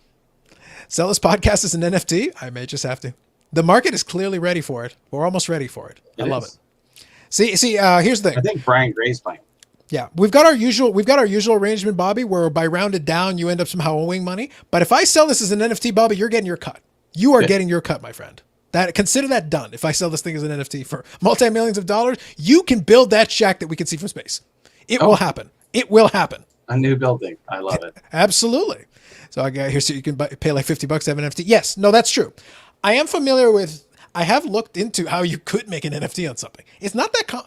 It's not simple, but it's not complicated, and it would cost about $50. That's true. It's not an overly elaborate exercise. You could do it. See, this would be the time to get in on before it gets beyond the point of ridiculous. It's hard to argue we haven't already surpassed. Because how many billions and trillions of NFTs will there be? There'll be more NFTs. There'll be more derivatives of NFTs than there'll be of stars in the sky eventually. Well, here's the thing. Or 3 months from now. Sorry. I laugh because everybody always complains about Gary Vee. But in part of the conversations that Gary Vee has, he goes like 90% of these NFTs will be worth nothing. He has said this already. Because that's a low. But we know this, but it's a simple prediction to make. Because people forget, for all the marketing and the bluster, Gary Vee would like to be able to go back in a couple of years and refer you back to the video clip where he said that. Because it will come to pass. Most of these NFTs will not go anywhere. Some of them may stick around because, like I said, the underlying technology exists, but a lot of it has no reason to exist. It's just there. It's just a way to make money. I think it's just another thing that drives people to think that they can make money without working. Yeah, exactly. Really. Unless you create an NFT of some sort that you created that took you time and then you took a picture of it. And whatever. Exactly. So Hockey Guy says here, the barn that Burrell built. We may get there on that NFT money. Just saying, guys. Look, I'm not saying yes, I'm not saying no. I'm saying that I have a logo that would fit right into that CryptoPunk NFT category. It's a little more detailed, I acknowledge, but I can blow it up and make it pixelated. Bros, I got this. There's the NFT all day. I think I would buy that. Just saying, this may come. This time may come. Well, Bobby should have a machine in it. I love the callbacks, guys. I love the callbacks. We're still waiting for word on what the Consi machine does, though. We're still waiting for word. We're holding out hope. Maybe someday. It's a slitter. So here, Ozzy Cardad says the Bobby and Carlos we're looking at the moment are just CryptoPunk holograms. Don't tell them the secret. Ozzy Cardad, abort. Please. Charles says we need a Carlos and Bobby Beanie Baby. I think Beanie Babies are done, Charles. that ship has in fact sailed. Never say never, right? I don't know, man. I think the Beanie Baby one really ran its course. They're back, actually. They are back. No, I know they exist. But I know they're still there. I don't think that cycle is coming all the way back around again. I didn't think Pokemon would come and go and come back around again either. I don't think Pokemon went. I wasn't sitting there actively Collectibility, yes. Yeah, but I'm saying, like, the generations of kids that went through that cycle, like I said, the ones that are selling for the real mega money are the first generation ones. Yep. The first generation ones had a print run, whatever that finite limit is. Like I said, the Charizard's out there, but a bunch of them got played with, so they got scratched. I know. So if you have the high-end, high-condition one, it's like, there will be more of them, but it's not like the population's not going to balloon because it's like a bunch of them got played with. When they were like $20 cards, who was worrying about preserving them in mint condition? Nobody cared about the first Jenny then. Exactly. That's what I mean. Like, so the likelihood is it will stay relatively rare in a high condition. Oh, the Funko Pops. Oh my gosh. Yep. Ah, Yeah, there's too many of those too, but I know people still collect them. But I don't think the value is there for a lot of that stuff. And of course, will Bobby's Barn be seen from space? Yes. If we get the proper NFT money, it's got to be. It's got to be seen mhm. from space. Very important. But We need the Beanie plastic Babies, they baby. run out of, I mean, not Beanie Babies, the Funko Pops. Mhm. They just run out of room. Oh, I got a kid. I got to take him out of the. It was Well, like when you collected McFarlane's. It's like after you have 50, where do you put them? In a box. yeah. Well, I've always thought Funko Pops and starting lineups and McFarlane All of them. figures, Yep. their critical problem has always been they just take up a lot of room. They're a pain to store, like they just are. And you could be as passionate as you want about them, but it's like, what if you grab a complete series of some of the like the first year of baseball starting lineups? At one point, some of those were worth pretty good money, but like, how much room does it take up? It takes up a ton of space. Well, It's say you nuts. have 10 of them, right? Or you have 10 of these. Yeah, like that's just easier to store. Like it just is. It's way easier to store. Done. Yeah, Yep. yeah. Pokemon never went away either. No, I agree. Here's the thing about Pokemon. Okay, if you want to talk about value for the newer stuff, listen, the newer stuff is printed in the billions and billions. Like it's tons. Yeah. It's no lack of printing. The point is that for the earlier years of it, when the printing machine was tapped at a certain point, because they didn't know how popular it was going to be. So they could only print so many of the first series because they're like, well, we don't want to be sitting on a bunch of the stuff if it doesn't sell. Yeah. So they had to be under control. First edition at least had a cap. After that, all bets are off. We don't know. Yeah, and that's what really kind of became collectible. And then again, we have the hype. We have the emotional attachment. We have the emotional part of the marketplace, and it really changed the hobby. Would it have went up if everything else had not went up? I don't think so. I think certain ones maybe, but Yeah, but again, it's always been, we talked about earlier, there's a psychological element to it. Something sells for a record price or whatever happens. Suddenly it draws attention. People are like, wait a minute, I got a bunch of that stuff in the attic. Let me go look. And then if that then prompts them to be like, oh, maybe I should try to finish my set from 1999. That again, I'm looking at the generation of kids that were 5, 6 years old in 1999. That's who I'm looking at. And those kids are not even in their 30s yet. So if they want to go back and finish that set, well, actually, it's gotten a little bit expensive. But as they start to make some money, if they're really hell bent on finishing that set, then there's going to be a buyer for them in the next decade. That's who's going to have to be the buyer. And if they make enough money and they're willing to go there, and it turns out the Charizard stay, because I think the Charizard PSA 10, the first edition is in the low hundreds, like about 100 and change for the PSA 10. Well, compare that to 17,000 Lucas. I'm sorry, that's a scarcity by relative terms. Like that's scarce. and Luke is far from finished. Correct. So it's one of those things. And Charizard is a fictional character who never dies. So it's like it's there, and the cartoons are still out there, and the action figure, like all kinds of stuff. The merch continues to roll. It's a video game property. They can make more games. They can make another game, and then never those ends. kids are introduced to Charizard. So it's like the character never has to go away. It's just a character. Yep. Yeah. So you just have to remember that's, again, I'm not advising you to invest in anything. My statement, though, is that will the character have some staying power? Maybe. I think so. Will it maintain the price? If somebody with money is willing to buy it, sure. But by that time, how many will there be? At least in a world where we can sell a $12 million CryptoPump, Bobby. I refuse to close the door on Charizard. I refuse. But there's only one of a kind like that. For now. For now. Wait till the unmasked version, the unearring version, Correct. the crop cut. Y'all will eat those words when we get to $1 million Charizard. Wait for it. Anyway, so the more money gets put in NFTs, hopefully it means more steady dipping of card price. So we'll see. Like a lot of It people, takes away. it can, but a lot of people is like it depends on who's spending the money. If the person is choosing between one and the other, then yes. But if some people are like, some of the money, by the way, and people have talked about it, and it's like it's obvious, it's simple. Sometimes I've introduced the concept again in the podcast the other day. Occam's razor. Sometimes the simple explanation is the basic one. Well, stuff is opening back up. You can go on vacation. You can go to Vegas. You can go to the beach. You can do all this stuff. Maybe you buy some stuff you wanted to buy. Do a new renovation to your house. Well, anything that takes money out of your pocket is money you're not going to spend on the hobby. How many people I seen driving home on bar patios today? But that's what I'm trying to get at. Like any dollars, you don't need NFTs. Any dollars that are going into anything, life, Yep. just anything that you were dumping into this product just because, Yep. that's money out of that economy. Will it come It is. back? Maybe in the fall, maybe in the winter. Like, but it's one of those things. There's always cycles, Bobby. It doesn't. The thing is, every time you say no, remember the last time you went on this limb, you said that Pro Set would come out cheap, and I think it was $100 a pack. That's So a little different. yeah.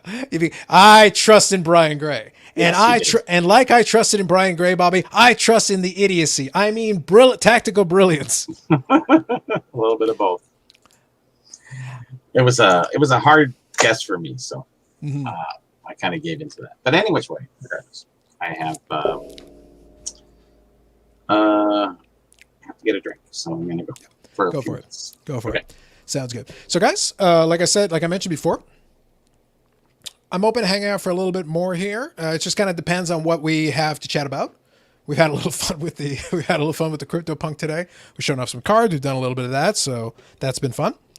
What do you guys want to chat about? And the open invitation is still there. I left the link up there if any of you do want to pop in. I know most of you are shy or camera shy and don't want to do it, so that's fine. But I've left it open. Let's see. Was there anything else here? No, I think I already showed most of those cards, so I think that's good. Actually, I'll show this one. This was kind of a fun one. I knew they existed, but I had never actually gotten any of those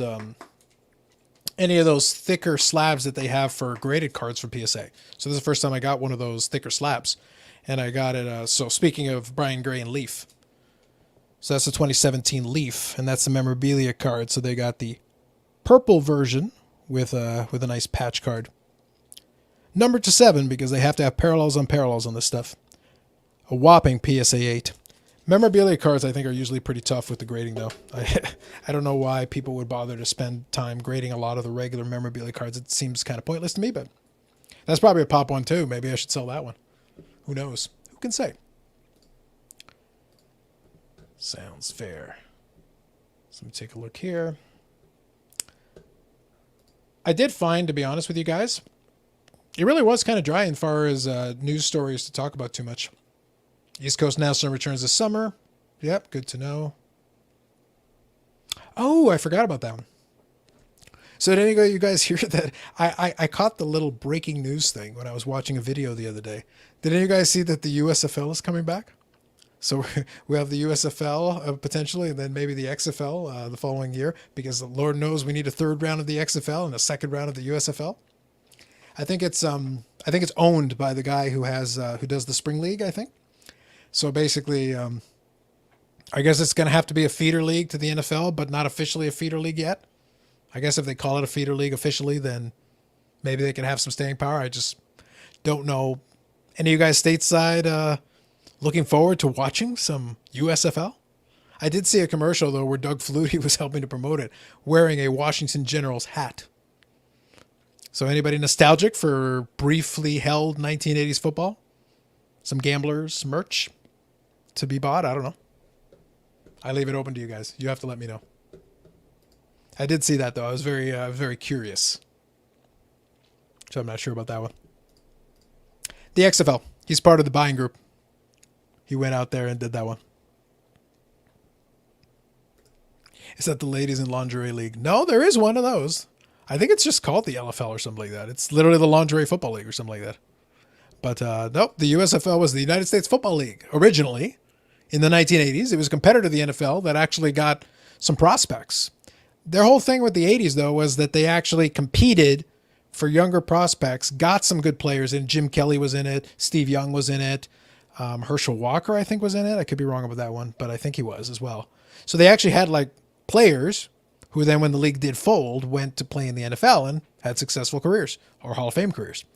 So when you get actual talent, a little bit easier to be competitive. So they tried to compete with the NFL there briefly in the 1980s for a quick cup of coffee before they took the advice of Donald J. Trump and went quickly into bankruptcy, as is the Trump way.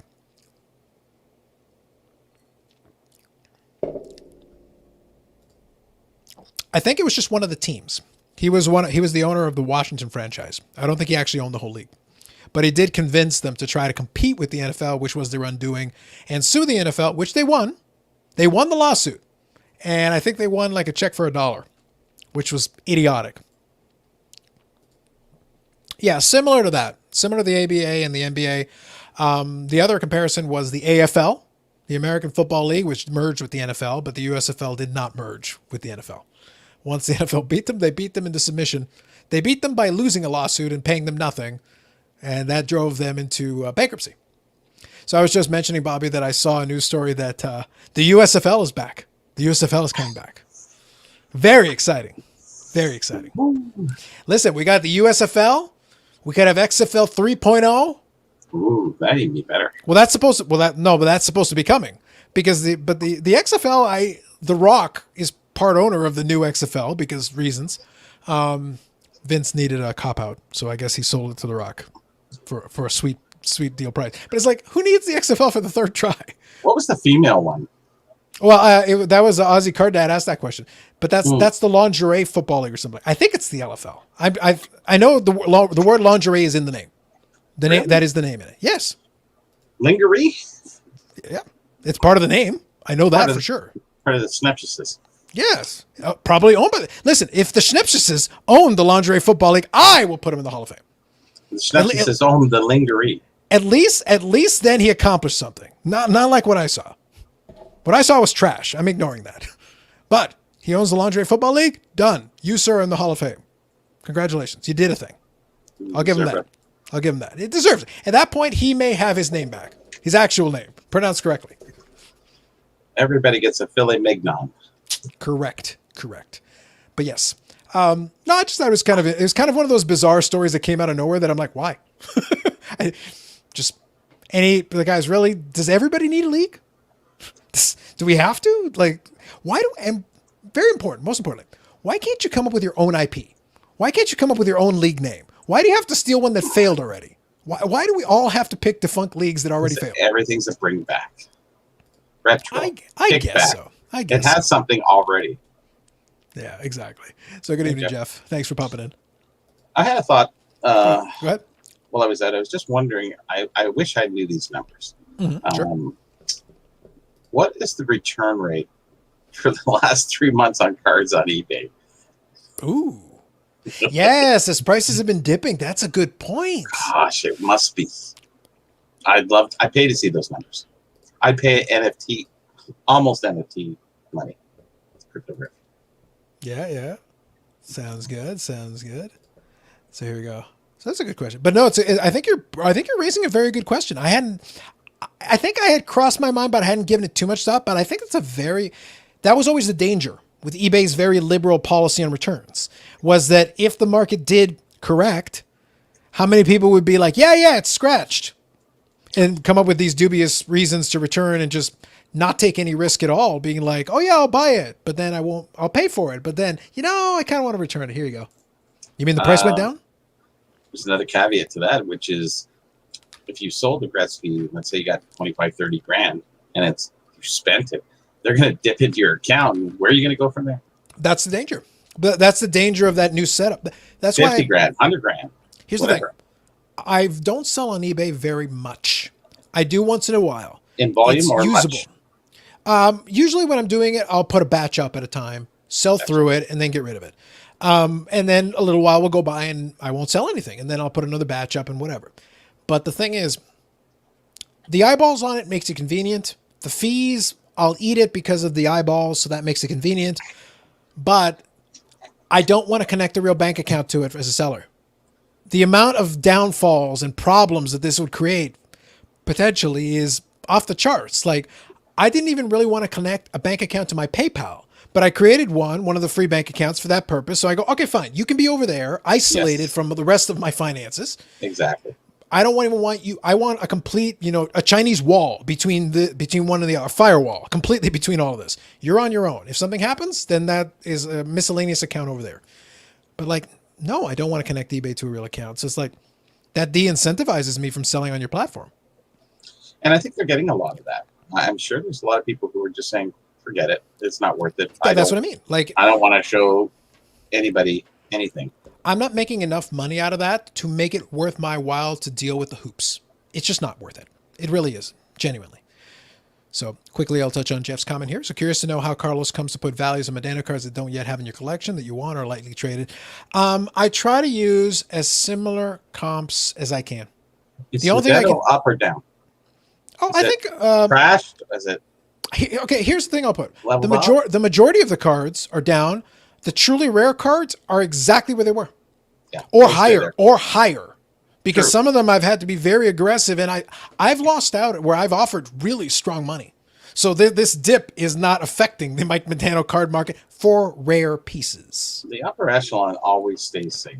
Yeah, the rare pieces that the people that know or are making sets of it, like stuff from the cup, stuff that they're rarer and that people make sets of and that other people want to buy for different reasons.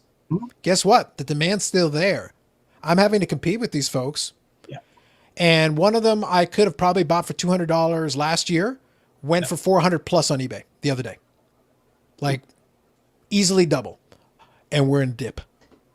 Could have fooled me because I'm having to pay more and I'm still losing. So it's like, What year is the card? that was a 2009 Cup card. Okay, fair enough. Yeah, so it's a very nice card. And I was interested, and I was willing to go pretty aggressively, but it's like they went all the way up to $400. I was Jesus, okay, that's 400 US. I'm like, ooh, okay. I'm aggressive, but I was still right there at the end. But it's like, look, guys, I can't afford to be paying $400 and $500 per card. Yes. That's gonna add up after a while. So what I end up doing with rare card is I try to look at comparable sets, comparable cards, similar configurations. If it's an autograph, if it's a jersey auto, patch auto, whatever, I look at some other stuff. I try to look at similar level players. That's the other one you can do a little bit. It's tricky to do sometimes, but usually I can come within a ballpark figure of where I should be. And I'm usually pretty close sometimes, but sometimes you'll get these outliers. And if it's an outlier, we're done. I don't even know. So that's usually how you play. So here, Charles says, in all seriousness, Harold is not a Hall of Famer, but Lindbergh should be. Lindbergh. Yeah. I told you, if he had owned the Lingerie Football League, he would be a Hall of Famer. Lindbergh, if he also co-owned the Laundry Hall of Fame, he could be Hall of Famer. Otherwise, he can also pay admission. Oh, he's dead. He's not paying admission. Sorry. Moving on. Too soon? Never mind. Maybe. So, Rick, good evening. Vintage Oddball Cards. Good evening, Rick.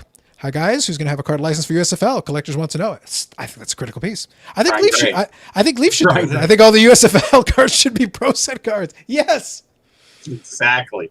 Yes. Third set. Love You got to it. get in the printing presses on that right now. I know. Listen, somewhere off in the distance, Brian Gray is like, that's Carlos a and great Bobby idea. are right. It's like, the geniuses. Why didn't I think of that? That's brilliant. No doubt. Love it. Agreed. And Ty is coming to the realization that he's going all there. He's going to rip. Ty, just go in there, find the first $1 card you get, pay $100 for it, save the hobby. You can do it. I believe in you. Okay, so Jeff here says, like country of origins. That's a good example. I find the comps can be all over the place. Yes. Okay, I love this comparison because then right after he says, did you bid on the Medano country of origin? Okay, so I got a story about this one. This was a card that came up recently. This was a guy, and from all accounts, he's a nice enough guy. I chatted with him a little bit on Instagram, and he's a guy who had 2 Mike Medano country of origins. For context, this is a patch card from Be a Player in the early 2000s, and it was limited to about 12 copies. So pretty limited card, nice card, good looking card. I like it. And I was definitely interested. He had 2 copies. So I asked, he was about to put a bunch of them for auction, including one of those. So I actually reached out and I said, hey, so you're going to put this one up for auction. You've got 2 copies. Would you consider selling, the other copy or one of the copies or whatever? Can we work something out basically? Because he hadn't put it up yet. So I said, hey, would you be willing to work something out? And he goes, no, I kind of just want to put it up. And I'm like, all right, fair enough. So I figured I'd give it a shot. So, okay, came up and I said, okay. So I looked at it, talking about what Jeff was asking earlier. I looked at the comps and I tried to come up with, because these are limited to 12, it's 20-year-old card. It's hard to develop a proper comp for it, but I did my best. And I'm thinking like 250 maybe, which felt like it was high. I felt so, but I go, I'll put a bid of like, I want to say I put a bid of like 380, 390 or 360 even. Like I went above. Like I figured, all right, I'm going to blow this out of the water just to make sure I got clearance. Yeah. It went for 400 plus. And I was like, and I believe I was the underbidder or one of the direct underbidders. I was like, really? Like seriously? And here's the thing. The Medano went for almost 2.5 or 3 times more than the Lemieux. It went for multiples of the Martin Berger. You could have bought a Patrick Waugh, which might still be on eBay, for $350. Buy it now. And the Medano went in auction for over 400. I'm like, who the hell are you people? Where did you come from? Why? I don't. The Lemieux was on sale at the same time in an auction, and it went for a third. I could have bought the Berger and the Lemieux, and it would have been cheaper than the Medano. Well, aren't some of the bigger stars who have a lot more cards, or what's 10K, the cards that, Medano was issued, some of those slide. Lemieux has plenty of cards too. So does Berger. Well, that's what I meant. Yeah, but that's why I didn't mean away from Medano. Medano has this many cards. Yeah. Lemieux has this many cards. So doesn't some of those little areas fall flat on Lemieux prices comparatively speaking? It can, but we're talking an apple. Yeah, but we're talking an apples to apples comparison of a similarly rare patch, a national theme, because these country of origins are national team patch cards. Yeah. So the Lemieux would be like a Team Canada patch. So same for the Berger. Sure. Medano has a little piece of the, the one of the shoulder patches for like a USA flag, stuff like that. So like I get it, but it's like, no, I could have bought a Lemieux and Martin and Berger and had money left over for what the Medano went for. I'm like, really, guys? They're all limited to basically the same amount. And again, Medano's my favorite. I would say Lemieux is higher up on the echelon on the totem pole. So I guess somebody got a bargain. What's that? Doesn't be a player lack a little bit on collectibilities? All of these are in the exact same set. These 3 cards that I'm comparing are all the same year, the same issue. Just in general. I understand, but we're comparing the same issue. It's the same year, the same issue, the same set, the same subset, the same brand. Everything's the same. Apples to apples as much as it can be. Yeah. Yeah. So like in pecking order, it doesn't make any sense. But it went super aggressively. And so, but the guy had 2 of them. So I reached out afterwards and I said, okay, so are you going to sell the other one? He goes, oh no, somebody offered me, the same guy who bought it offered me for the other one and bought it. And I was like, so after I asked if you would sell the other one, I was like, fine, whatever. So the other one had to be for around the same price. So I'm like, so in that case, the comp I came up with wasn't even close. Blew it right out of the water. I can't justify it. I don't understand it. I'm still confused. I have no idea. So I did try to bid on it and failed. So comps don't work for you either, right? Well, they do most of the time, but on that one, not even close. On that one, it defied everything I could think of. I thought I built it up. I thought I structured it pretty well, and I'm pretty good at monitoring that market. I'm usually pretty close to bang on, and that one just, nope, absolutely not. I find that when things are a little bit rare, a little bit obscure, they tend to go for a lot more.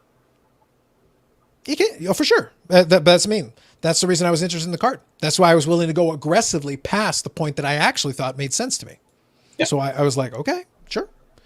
So Hockey Guy says here, Harold. We got to add more syllables every time. So Aussie Card Dad here. I come up with a price I'd be comfortable paying. Don't pay much attention to comps. Yeah. No, but when it comes to a rare card, yeah. I said, I try to come up with that's why I said I came up with a comp and then I blew past it 50%. But even then, obviously, I still got blown out of the water. But I went aggressively past what I thought would be a reasonable comp in my mind based on the best I could calculate. As a player collector, if you really want the card, you'll be a lot more aggressive. In the end, I moved on because I have a short attention span in terms of being annoyed about something like that because it's like, well, you want it more than I did. It was an auction. It was an open forum. Everybody had a crack at it. Maybe the guy was willing to go to 1,000. I have no idea what his number was. That's right. Actually, you don't know. Yeah. If I knew what the real price was and it was like $5 more, then maybe I'd be annoyed. But it's like, I have no idea how much higher you're willing to go. And you bought the other one. So if the guy sold it straight up. Yeah. So if he went straight up for it and he didn't even bother after getting $400 and he didn't even bother to go to the auction with the other one after being so successful with the first one, the second offer must have been very aggressive. So I'm like, okay, fine. I got nothing at that point. Yeah, sure. Yeah. So Hockey Guy agrees with Aussie Card Dad. Okay, so here, Charles is still making his Charles Lindbergh case here. So real quick, I'll read it. All I'm saying is Lindbergh has a lower average goals against his entire career. But excellent. he didn't have a very long career. Yeah, I think I had 3 less NHL games than he did. So moving on. He'll always you'll be the last one on the knoll there for Pelle Lindbergh. So yeah, I know why Medina was more USA. Yeah, exactly. No, it's one of those things. Like, it didn't seem to matter. I feel like it was an anomaly. I think it just happened to be that specific one. So good evening to Yannick. Have a good night. Let me scale through here. I grabbed cards by now in the auction. The same card finished a lot higher. People can get a bit carried away. Yeah, for sure. But like I said, the same buyer went after the other one offline from the same seller. So they knew he had it and decided to go after the other copy, because otherwise I would have at least made a play on the other copy. They beat me to it, and they obviously went very aggressive. I was very impressed. I was impressed and a little bit shocked. I was waiting for the Palpy. Yeah. Shh. Deservedly. Jeff, goat of goats. Goat of goats. Like, Poffy should be 100 times more than those guys. Come on. They're great players, but Siggy Poffy. Yeah, Poffy in King's uniform. Poffy collectors like you collect them new nationality and greatness. And greatness. Here, I like the stat. Doesn't Fear have more cups than Lindbergh has seasons played? Yeah, probably. That's actually probably true. Yeah, that's probably true. That's fair. That's an excellent point, hockey guy. An excellent point. A little more insulting than even I was being, and I liked it. I enjoyed it. So Rick here says, do you guys see a dip in hockey cards? Some. No, and honestly, some. Yeah. That's why I use the comparison. Like stable. I said, some. It depends. We didn't go up like basketball or baseball or football. Yeah. We were marginal compared to them, and that just means the downside will be marginally small too. Yeah, it's the analogy I would use is it's like living in a place that's beside an ocean. You get fluctuations in weather and temperature, but it tends to be more moderate fluctuations. It's not like it gets super hot, super cold, super hot, super cold. It tends to regulate. It tends to be like, it gets warm. Yeah, it gets cool. But it's not like other parts of the world or other parts of the country where it's like, it's 1,000 degrees and it's minus 1,000 degrees. You'll get these ridiculous extremes. In those places, being beside that body of water regulates the temperature a little bit for you. Well, in the hockey world, since we never shot up to that same degree, when we correct, we correct. But in terms of a dramatic fall, it's like we don't have as far to fall. And considering that Gretzky's card went for so much and that really kind of started the big trend, I'm surprised hockey didn't go up as much as the other sports. But basketball is certainly much bigger, and there's a lot more bigger players in that. And the hype just ran. But the thing is, you need the cash to be inserted into it. You need cash, because it's like the hockey collectors were already there. So it's not like, okay, hey guys, I think we should spend double on everything. Why? We're all here. We're the same people. Like, why would we suddenly spend double for no reason? That doesn't make any sense. If the other folks had come in from, like, the basketball guys had ran to hockey for some reason right after, instead of one of the other sports or soccer or whatever, if they had just dumped millions of dollars into hockey overnight, then yes, we would have had that sudden superheat out of nowhere. But it never happened. They ran to soccer. They went to Pokemon. They ran to an infinite number of other things. They went in directions they were looking for that weren't touched. I think there were massive gains in curling and bowling cards. Huge guys. Prison bowling. Star cards. Live the dream. Prison bowling. Rock and roll stars. Yeah. So Hockey Guy says Puffy doesn't have much INA, which is true. Yeah, it's very true. And again, we always joke about it, but he was a very good player in his time. He was a good player. And again, the goat of goats. Yeah, Irish John Fuhrer. Yes. Ty says, great, buy some hockey cards if you want. Yeah, at the show. Yep. Yeah, and Grant Fuhrer, 5 Stanley Cups. Yes, because he also had the other one, post Gretzky, with Messi still on there. So that's true. That is true. True. Lindbergh, 3 seasons and 2 with 8 games played. Yeah, exactly. Yeah. But Fuhrer had been doing cocaine, which is why he's great. Don't want to get into that again. No, like, listen. What about fentanyl? I sense that Charles is trying to argue that cocaine is a derogatory thing. I think it's a feature. That's what makes Fuhrer great. If Pelle Lindbergh had done some cocaine, we could respect this man. Instead, it's all about the story. Instead, meh. Average at best. Yep. Trash. Moving on. Need a little something extra. Yep. That's why I couldn't cut it anymore. If he had been on cocaine, he would have lived through his death. True story. Yeah, I'm just looking at this one here. Watching PSA 9 Gretzky through the 80s seems to have come back to earth. Yes, I think that's fair. And now, mind you, it did shoot up a lot, so it really did. A lot. Yeah, it really did. It really did. I haven't been watching the Gretzky lately. How are the 8s and 7s doing now? 6s? Interesting. I'll take a look. I stopped for the last month and a half or two. I'm just working on the book, so I'm in the 70s. No, I got you. I hadn't monitored too closely. So you're saying like the PSA 8, you're saying?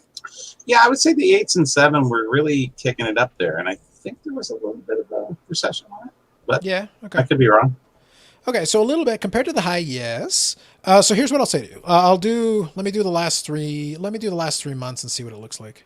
Because you have that program that you pay for, was it Cardlet or whatever? Yeah, exactly. But here's the thing, and I laugh because I always joke about this. I never put it on the screen, and if you guys want to validate the stuff, you certainly can. I never put it on the screen because it isn't my goal to advertise it. But I'll use it. I have the tool, so I may as well. But at least I can give you some perspective. So I can tell you that it peaked right around February, which is around where February timeframe. Mm-hmm. Yeah. So the 7, we'll use the 7 first. That was about $6,000 at the peak, and right now it's sitting at about $3,150. So it's taken about a 50% drop. Wow. Yeah, that's big. Yeah, compared to its peak percentage-wise, it's a pretty big drop. But it is the 7, though. Yeah, the 8 has had some ups and downs. It actually had its peak, but then it had another peak in April. From February it got back April? Up. No. What happened is it did up and downs. Okay. So it was 11,800 in February, 11 just shy of 12,000 in April, and then it dropped down. And there was a recent sale at 11. So maybe there's a lot of oscillating. It's a lot of up and down. But you're at a upper grade 2 now. This is an 8. Yeah, this is an 8. Yeah. So as you go up, the stability tends to stay there. But you got to understand, there's almost 1,200 of those. Like by comparison, there's almost 200 less Medanos. Like really, this is not a scarcity at all. This is absurdity. But if everybody's in line, how many people are taking Gretzky's? Well, the majority. So. If I keep not comparative to Medano. No, I get you. But if I keep speaking blasphemy and keep downplaying Gretzky enough time, it's like, listen, the man's trash. Let's move on. Let's move on. The fall of the market is because of Carlos. Listen to the influencer. Listen to the hashtag influencer. Gretzky's trash. Let's move on. Where are all those influencers now? I know. What the heck? Where is everybody? So okay, guy says, I'll get caught up in the comments here, guys. A lot of current players do cocaine. That is much of an argument. Listen, like I said, it might be a feature. Also see Macho Man Randy Savage. Fair. I think it was ecstasy more than cocaine, but fair enough. And a lot of coffee. So here, Jeff here says, Carlos, how much do you care about brand? A little bit, but I'll read a scenario.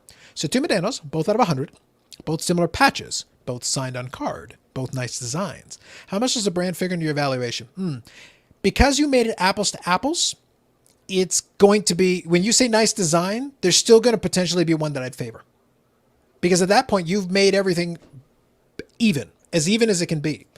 My interest level will be based on which one I prefer. It will be a preference at that point. Because it's not a value thing. Like I've got some Medanos that are more expensive. I've got some Medanos that are more rare. You've taken 2, made them the same print run, same design, same features, and you said they both have nice designs. But I'm probably going to prefer one over the other. So if I have a choice and I can only buy one, I'm probably going to pick the one that I prefer aesthetically. At that point. There was a variety of manufacturers I could see, but not in the way it is. No, for sure. But in this case, he tried to level the playing field as much as possible. So at that point, it's an aesthetic thing. At that point, in your scenario, it's got to be aesthetic for me. How many color patch? Just 2. That's what I mean. Like, but he put both similar patches. That's why I say like he tried to level the playing field as much as possible. So here Rick says, big Sharks fan, looking to pick up a Thornton or Marlowe Black Diamond rookies. No dip in those cards. Well, those ones are conditionally very difficult. Very difficult. Because they were versions or no. Like, but what they did that year, so this was 96, 97, and the triple diamond was short print. I think it was 1 per box. So they actually made them very tough to come by.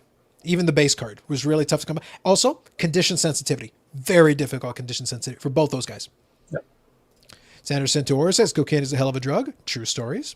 Hell of a drug. And Aussie Card Dad here says, in the word of Rick James, cocaine is a hell of a drug. Exactly. Boom. Beautiful. Yeah, here we go. It kind of is. It's the stats over cups, in my opinion. Statistically, Lindbergh was better. No. Statistically, Lindbergh played for 27 minutes. No one cares. Good Lord. I like Charles, but it's like this is a losing battle on this one. You're not going to get Lindbergh. You're not going to make fetch happen. Look up that reference. You're not going to make fetch happen. And the star of that is as outdated as Pele Lindbergh. Yes. Moving on. Here we go. Cards you missed the boat on, Jumbo by a year and a half. Yeah, no, that's fair. Marlowe's are way less. Yes, no, that's true. Thornton had a bigger peak for sure. Both guys are still tough. Like I said, the condition sensitivity, I would say, Rick, if you have a chance, what I would say is if you have the ability to sit back on it, then try to make sure that you do try to be picky on the condition of it because they chip like crazy.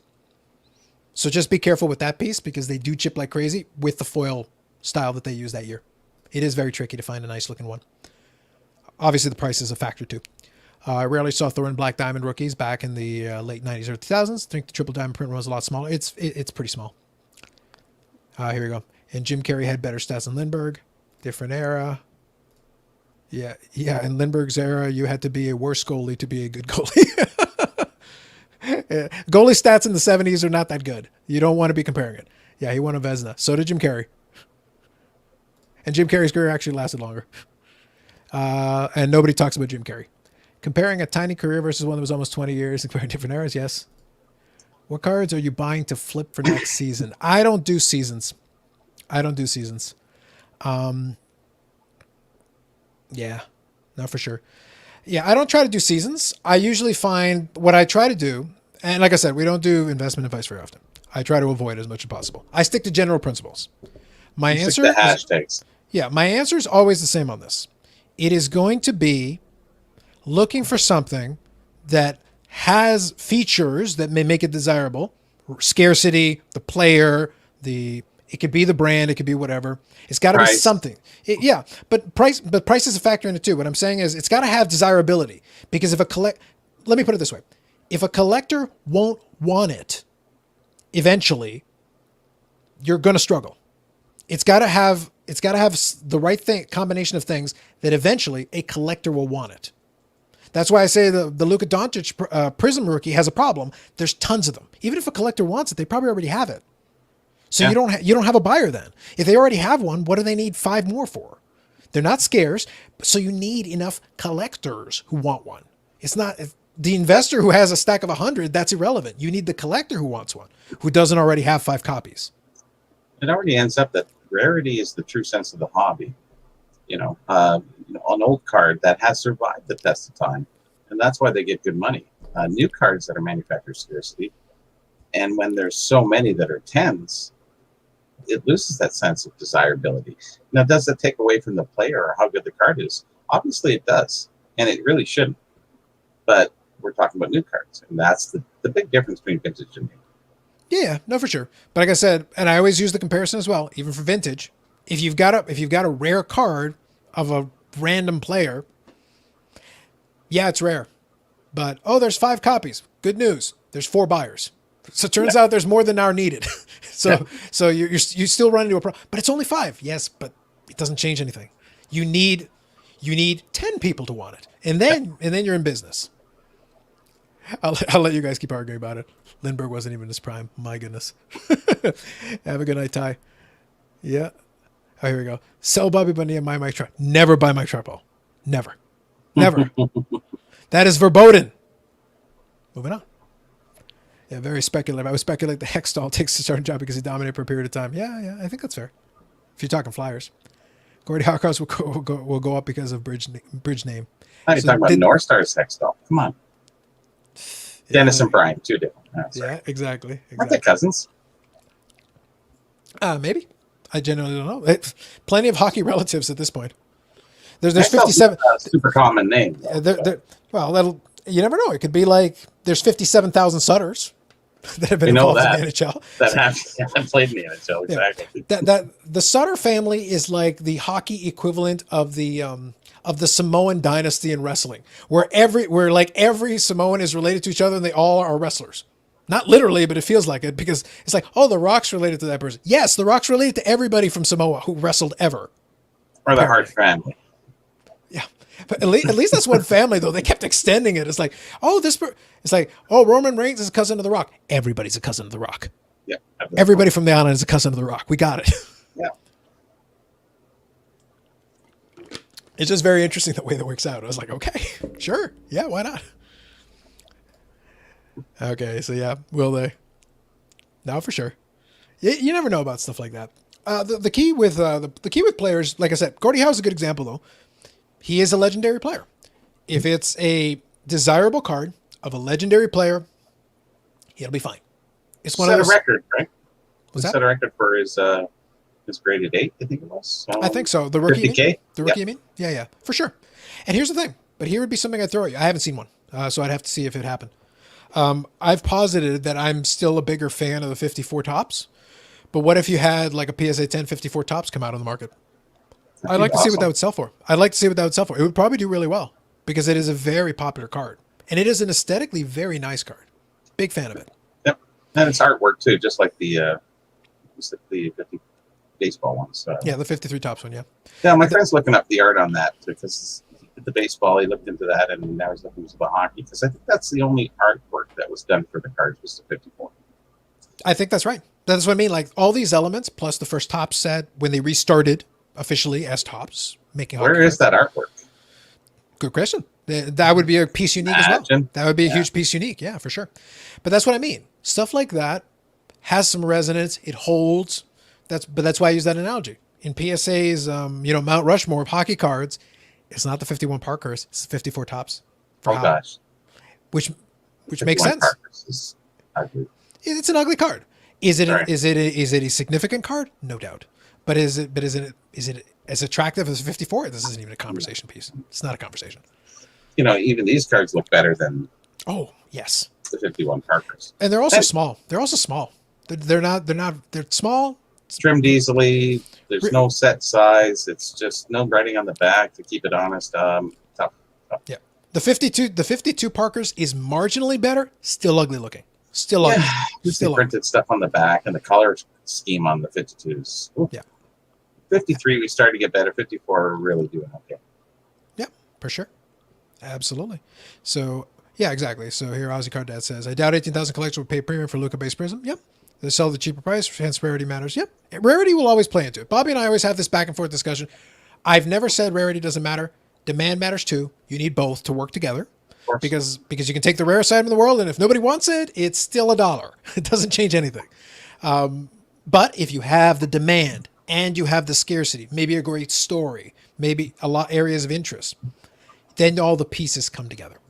Pieces come together, and then you've got what you need. And that's what you can get. A $12 million CryptoPunk.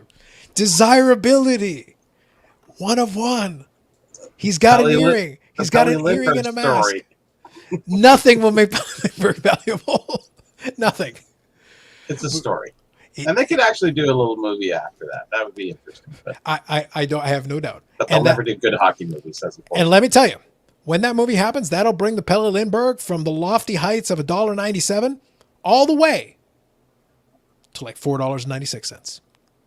So that's like 3 times. Huge, guys. The upside. Think of the upside. Think of the upside. Hey, in the downturn, 3x up is not bad. It's pretty good, right? I'll let Charles keep arguing with the chat. I'm leaving that be. I've enjoyed making fun of Lindbergh enough tonight. Okay, so here we go. So I was very disappointed when I first saw the 51-52 Parkhurst in person for the first time. Yeah, no, that's very, very good. Okay, so Rick here says, what are the top 3 non-rookie hockey cards? That's a lot. That's a lot of ground. Well, there's a lot of great ones. See, everybody, what is the top 3? Is it aesthetically looking? Is it? I'm gonna pick 3 because it's rookie. I'm gonna pick 3. These are non-rookies. here. No. This is what I mean. That goes to people's minds. Yeah. No, for sure.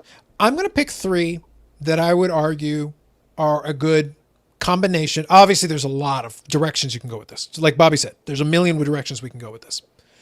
I think I'm gonna say for me, I'll make a pitch for that 54 tops. How? I think that's a huge card. I think that's a monster card. I think it's top rookie. Yeah.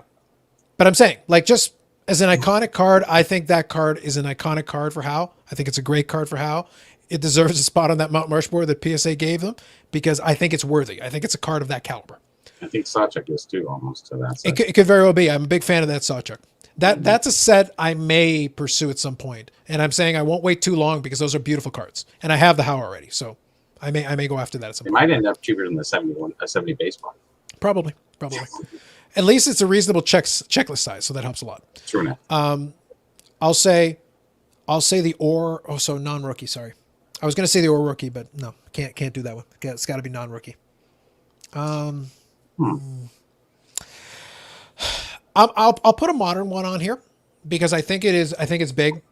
I love the 97-98 year for hockey.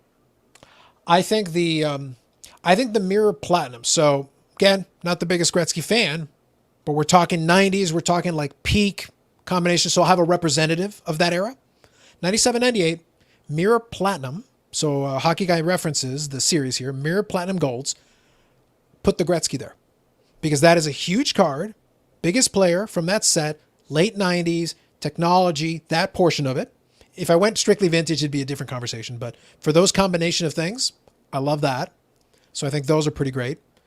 And then I would look for something else vintage because I don't want to do too much modern. I love some stuff, but like I said, 54 Topps How. I'll take that 97-98 Mirror Platinum Gold Gretzky. That's a great card, huge card, monster card. And then I think if I'm going to go somewhere in between, I would love to grab one of the tall boys. I like that. I like those cards. I'm a big fan of them. I would maybe grab like a Sawchuk or a How if you want the bet. You know, the How's like the best one. It's just his face though. I still like the tall boy. I like the style. Sawchuk is more of his body. I think it's more of his body if memory serves me on the tall boy. I think I'll look it up here. I'll find it. Well, they're either bust shots. They're not full shots. None of them are. The first series is all facial shots, and the second series is all lower bust shots. Like, hip up, I think. Yeah. No, for sure. I'm looking at it. Okay, here we go. I found it. Oh. This is just a personal. This is more of a personal preference choice. No, that's just a bust shot for sure. Yeah, it's not a facial shot. Yeah, for Sawchuk, you get a little bit here. Check that out. Yeah. So you get him with the jersey. This is right here in the middle of the 60s. So this is when the Leafs were relevant. so you got all that going for you. I think I enjoy these cards. This is going to be an acquired taste. Not everybody's going to be interested in it because there's some great Parkhurst cards that are there. Some really cool ones that you could make the case for, and I'd have no issue with it. I'd have to say the Makita Tall Boy All-Star would be no, for sure. Very good looking card. I'm picking a representative of this set. I'm just saying for me, I would probably include a tall boy, but that's a personal preference piece. Yeah. I just enjoy the aesthetic of the card. That's I like tall boys. Just for me. Me too. So quickly, I'll touch on. Well, they're different, and they're I like that they tried it. Cool. It's different. It's something colorful. Colorful. Plus, your buddy Namath has got his tall boys, so same era. Beautiful. So you've got that. So 96, 97 UD jerseys, 97 Mirror Platinum Gold. So I referenced like Hockey Guy mentioned there. So I'm picking those three: two vintage style, one newer style, kind of representing the new school and the old school, a little bit of all. I picked three legendary players, one goaltender, and two skaters. And no pro set. Alas, it just missed the cut. If he had said four, I probably would have included the pro set. I meant the new pro set, not the old pro set. Yes. So it depends on the era too. Yes, absolutely. Yeah, it's a tough call. It's a really tough call. It's very difficult. Three non-rookie. So non-rookie removes some stuff for sure, but it's still very difficult. Very difficult. It almost comes down to card style. Like you said, tall boys. There's a great bunch of tall boys. I just picked it because they're different. I just love that they're different. I enjoy that. Well, very much like from the same era, I would have to say the Canadian chewing gums. They had a red border. Mm-hmm. If you know the Canadian chewing, it's all red. All of these are all black and white pictures. They did the different backgrounds for all the 30s cards. I think if you had allowed a quote unquote rookie, I would have considered one of the tobacco cards with Vezina in them, something like that. That would have been a possibility too, because I think I think it's C55 and C56. I think C56 is the second one. C55 is the second one. Okay, so that would be a possibility too. That's the Vezina. I'm less versed. That's rookie though. Oh yeah, okay. So he that's what I mean. In the 55. That's what he wasn't in the 56. Sorry. Yeah, that's what I mean. I was trying to avoid the rookie. Oh, the C57. Actually, it's a true shot of his face. It's a true picture of him. So I would have to say that Vezina is probably, it goes for a lot of money too. I actually like it better than the rookie card because those ones, C56s are kind of, our C55s are kind of, I don't know. No, I mean, They're cartoonish. but that's what I mean, though. I'm a tobacco card guy. And you know what, guys? It reminds me, fresh memory. It won't be tonight. I actually have a little box. A hobby friend years ago gave me a box of non-sport tobacco cards. I actually want to do a little showcase of it. I'll do a video for it. Non-sports. Non-sport. It's all kinds of random stuff. It's really random. Canadian or American or both? A lot of British, all kinds of stuff. Like, I mean, random. When I say random, I mean legitimately random. Oh. A lot of the stuff, I don't even know what it is. Like, I've looked at it a little bit here and there, but it's been years. I found the box the other day. So I was like, okay, this would be kind of fun. I think I may have a showcase where I'll just go through it. I don't know anything about it, but I'll show it just to be like, hey, this is some interesting stuff. It's different. I'm pretty good at it. Yeah, so I can definitely A lot show of the some English were done in Canada as well. Yeah, because I know I've got some of those tobacco bird cards, like little birds. So I've got some of those. Which ones? They did 50 No, but that's different what I mean. birds. This is what I'm trying to get at is that I know they made a bunch of series. What I'm trying to say though is that I'll have to go through it. I haven't looked at it. I literally found it the other day. I haven't looked at it in 20 years. Like I've had it sitting in that box. I got to go through it and de-dust it honestly first, and then we can go from there. But it's been sitting for a long time. So Classic Auctions had 3 PSA graded 79 Peachy packs with Gretzky rookie showing in the back. Oh, here we go. Do you think American investors have just after these back? Probably. Any prediction hammer prices? No clue. Not even a guess. Yeah, vintage different can of worms for hockey. No doubt. 53 Maurice Richard is a very high non-rookie for me. That's a nice card. 53 Parkhurst, I assume. That's a good one. Yeah. I think that's solid. So for Charles here, he's got 54 Topps Howe, 51 Turk Broda, 58 Johnny Bauer. What? No Pelle Lindbergh. That's it. Your credibility is shot. Yeah. Why didn't you say you can't even be consistent. You had all this. You had your chance. This is where you pitch for Pelle Lindbergh. Now you don't want to do it. See, I like goalies with masks for the most part. That's fair. Although the 54 Sawcheck is really nice because it shows his pads and shows the whole action, semi-action. So, some of those mid 50s Parkers are nice. I like them. I like them for what they are. So Mirror Platinum Goals looking sane in hand. Yes, 100% agree. That's why I tried to include a representative. I even picked Gretzky. He's not my favorite, but if you're talking like a nice iconic card from that set in that time period, the Gretzkys are always the most expensive one. They were the most sought after, and it is a rare piece. So if you get your hands on it, you'll pay a pretty penny for it. Scan through here. There has to be a Paul free in the top free. It was difficult, man. It was difficult. It was very difficult. We all want to put Ziggy Palffy in there. It's always true. So I think these slab packs are somewhat uncharted ground. Classic Auction said there are no public sales. Anytime you're doing packs are difficult because if you're not going to open them, and honestly, I wouldn't open those. I wouldn't. The problematic of it is that you're never going to get more value of anything you pull, most likely, than than the knowledge that something great could be in there. And we know that a lot of times you'll open it, even if you pull the thing. If the cards are all good, everything's legit, you could still very easily have an off-centered card. You could have a print defect. You could have a card with bad registration. And that's out of the pack. Or it could be the card that's directly beside the stick of gum and you get the gum or wax stain. There's so many things that can go wrong. It's not even worth opening it. It isn't. It never is. Never has been. That's what I mean. You're guaranteed about a 7. Yeah. 6 to an 8 is a possibility in between there. Yeah. The 9's very difficult. And in that scenario we covered when we talked about the 7, we said it's like $3,000. Yeah. So like that means you would have to pay less than $3,000 to even have a shot, and that's assuming everything went right. Well, and you're not going to pay less. It as a PSA 10 sells for. Yeah, but no. Your odds of a PSA 10 are like, I can't even permutate that. Well, no, I can permutate that. The odds of a PSA 10 Wayne Gretzky are infinity because there isn't one. Infinity, that's right. There we go. But Carlos, aren't there? Standard. No, but Carlos, aren't there? No, there are not. There are 2 things in PSA 10 holders. They're not 10s. Even under the old standard. I got you. Okay, I've been looking at old ancient Egyptian themed cards, some cool stuff, but never felt the need to buy some. That's fair. How can we forget the Colefo Zig hot dog card? Yes, I think that's 94, 95 Parkers. Oh, sorry, Pinnacle. I think there's a Pinnacle card with Olaf Kolzig eating a hot dog. Oh, they got him up doing a bunch of stuff then. Yeah, but it was like this almost panoramic shot because it was like monkey. A candid. Yeah, I remember that. Yeah. Okay. Yeah, it was like this. It was like this shot, but it was a Pinnacle card. It was pretty cool. Yeah, I enjoyed it at the time. They were really risking a lot trying that then. Yeah, exactly. We're not comparing Pele Lindbergh to Terry Sawchuk. Moving on. The only thing they have in common is they're both dead.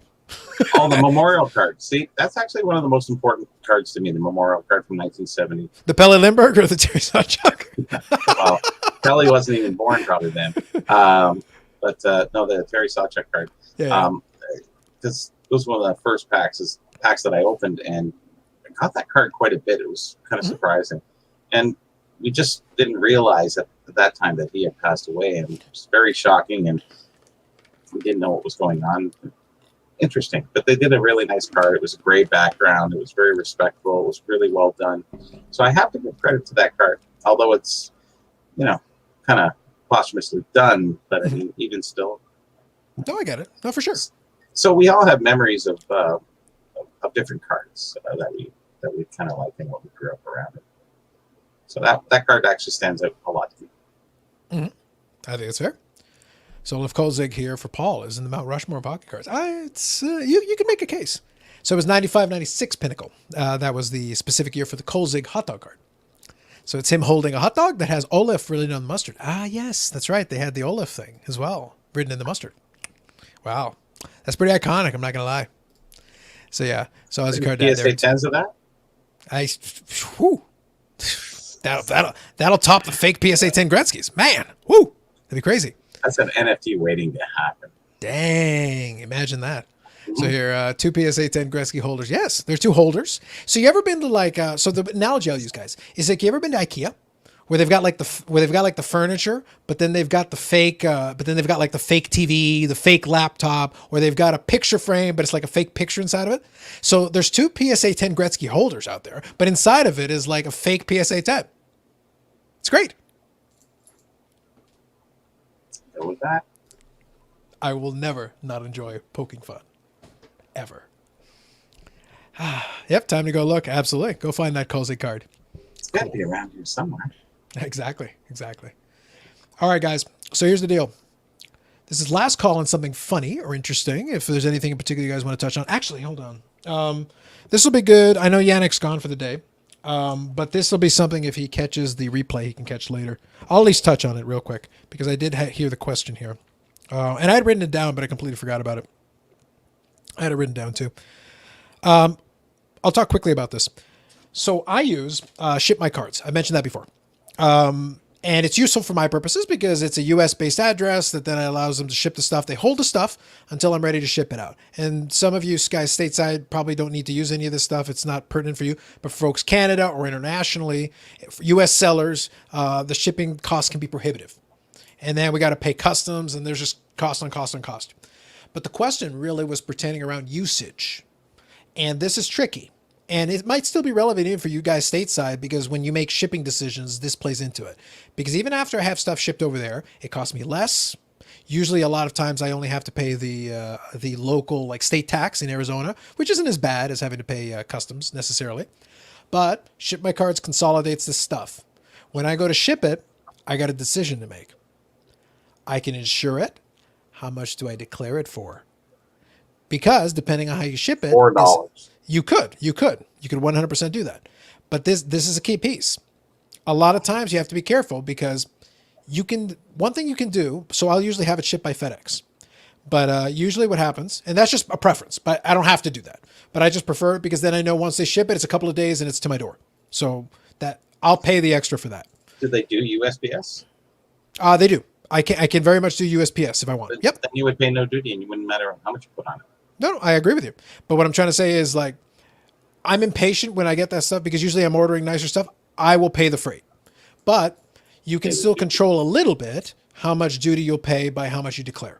So you could put zero. You could put $0 and put $1,000 worth of insurance on it. They would look at you sideways, but you could do that.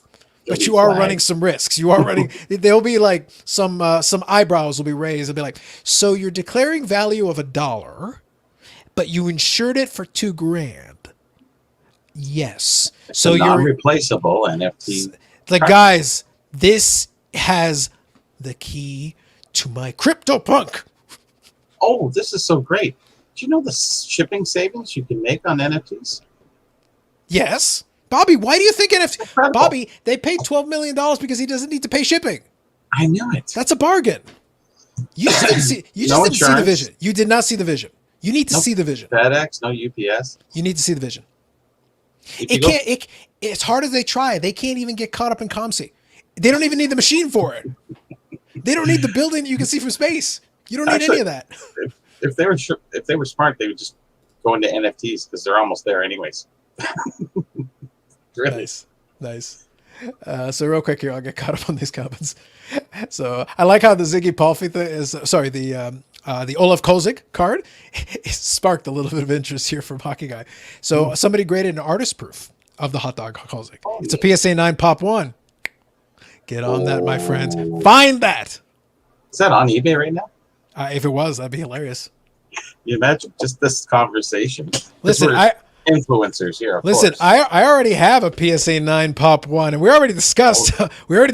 Like, guys, you got to get in on this. And if there's none higher, that's even better. Amazing. So here you go. One Jeff of says, one. So here, Jeff says here, did you guys talk about the expo earlier? I guess this is physical Not expo, yet. maybe. Well, No, I think the virtual one. There's not the virtual one. There's not a lot to talk about. All I've said before. As far as outline, I was going to try to include it a little bit tonight. The problem is there's not much to say. It's worth a virtual walk around. It's free. It's not like you have to pay for it as a visitor. You can pop in whenever you feel like it. But troll around some booths, see if something catches your eye. Like, I'll do it anyway, but it's like, I'll be honest, I'm not looking to buy anything. It's going to be really difficult for me to, like, most of the stuff that I want is already on eBay. I'll just buy it. So it's like, what do I need? Hopefully, my hope, I guess, is that I hope that more of the sellers make lists. If they make some lists or have some photo buckets or have Flickr or whatever, where you've got the images and some prices, that would be really good. If they had that would be great, because then if I see something interesting, then we can make a deal. Great. I'm not going to close the door on it, but I'm not looking for anything. And to me, like, it doesn't have the sociability aspect. I'm not interested in sitting there and chatting with a lot of the dealers, to be honest with you. It's not the same. But I'll look around. I'll see what happens. Maybe I'll pop into a Meets booth, make fun of them for 20 minutes, and then click off. Yep. And they go, you know what, Meet? You should probably make a podcast or something. Make a show. Stop slacking off. Yep. Imagine if you had a show or something. Wednesday's Wouldn't that be free. great? Wouldn't that be great if you had a show or something? Wednesday available. That's a good idea. So you go. You should all be thinking you are getting cards shipped to Australia. Ship my cards does help a bit, though. Yeah. No, Australian shipping is ridiculous. Oh, I've heard. Yeah, I've heard. So there has been a rookie card of Michael Briere, 1970 Peach, since his numbers retired in Pittsburgh. There should have been. Okay. Interesting. Best part about shipping to Australia, if you sell a big card there, is by the time it gets there, the 3 months has passed. So Nice. you can't get your money back. Well, I'm going to test this because I actually the other way though. Because I bought a wrestling card from that same series, and the seller is in Australia. Oh, So I bought it in Aussie dollars. The price when I added it all up was reasonable, so it's fine. I made an offer and then it came out okay, but it's probably going to take a while to get here. We'll see. We'll see how long it takes. Expo. By Expo. Yeah, maybe we'll see. By the Fall Not the Expo. virtual. The Fall Expo. The Fall Expo. We'll see. At least the price was reasonable, so as long as I get it, I'm good. I'm fine. Fortunately, I'm patient when it comes to something I'm just getting for fun. So hopefully the virtual is better than the early ones. We'll see. It'll be really how they prepare themselves. That's going to be the key. How they prepare themselves is going to be huge. If you're going to sell regular cards, you can do okay, but you need to prepare. You need to actually have those because people need those lists. If you don't have them, you're making their lives miserable. Look, I don't want to talk to you necessarily before I've had a look to see if it's worth talking to you. 12 pounds for 120 bucks. That's not bad. For 12 pound box, yeah, that doesn't seem out of whack. Like that's pretty heavy. An ounce. Like that I'm saying, Double like amount. that 12 pounds is pretty heavy. So this should be like 8 cents. Yeah, like I don't know. I'd have to look for comparison's sake, but that doesn't seem too ridiculous. And who gets For a 12 pounds 12 of box? anything from Australia? Well, if you sold some boxes or something, like if you sent some boxes, probably Yeah. Well, like some wax boxes or something, the weight could add up pretty quickly. That'd be a thing. So yeah, here a 3 ounce package is $20. That I know. That I know that on the low end it's still expensive, but I'm saying when you get to 12 pounds for 120, not so bad. And for 3 ounces for 20, that sucks. But for the 12 pounds, not comparatively, not so bad. no. It's all dependent on what you're shipping and how much it weighs and what you're sending. But anyway, True. Sounds good. All right, guys. Last call. Any last second thoughts? Anything else you want to do? Make your last pitches for Pelle Lindbergh. I will ignore them. I will. But yeah, other than that, it's been a good day. For those of us on the East Coast, it is now Saturday. Hopefully you enjoy your Saturday. Enjoy your week. Around these parts, some folks will be out on the patio. I wish them the best of luck. Hopefully they have some fun. So we'll see. We'll see. See how it goes. So get your shots, guys. There you go. Oh, you got a piece of paper and everything. Nice. I got a pass. Well, the pass I get, but what was the piece of paper for? What was the piece of paper? What was when you timed in and they time you out, and they say if you feel this way, or this way, I don't know. COVID vaccine aftercare. So if you feel like you're coughing, sneezing, got the shakes, your arm hurts, muscle and joint pain. See, everything I wake up with every morning. I was about to say, Bobby, that literally that piece of paper, if I gave that to my dad, I would be like, so basically at the bottom of it says, basically this means you're old. Carlos Senior on the bottom. It means you're Carlos Senior. It means it's a regular day for you. Like nothing changed. It's normal. Question mark. Oh, so I did send my cards into SGC. The 1978 Magic Motion ones. They're all in. So one day. See, hockey guy got it. The Simpsons are Simpsons being old. Correct, hockey guy. You are correct. He also has some comments of Pelle Lindbergh that I will allow to pass the filter because I like them. So real quick here, I'll read how this card does. It's not necessarily the time it takes; it's the conversion rates, the cost of shipping. No, I totally agree with you. It is a pain, without a doubt. Here you go. Pelle Lindbergh is the best goalie named Pelle, and out of all the goalies to ever play in the NHL, he was one of them. I agree. You know what? Those are two facts that I can't deny. Charles should have led with that. That would work. I can't argue either of those facts. I think both of those are factual statements. You are correct, sir. I am very comfortable in accepting both of those facts, hockey guy. Thank you for sharing. Appreciate you. Go ahead, Bobby. You were saying sorry? I don't know. It was on something, wasn't it? I don't know. Yeah. It was Pelle. I got Pelle. No, there you go. Nice.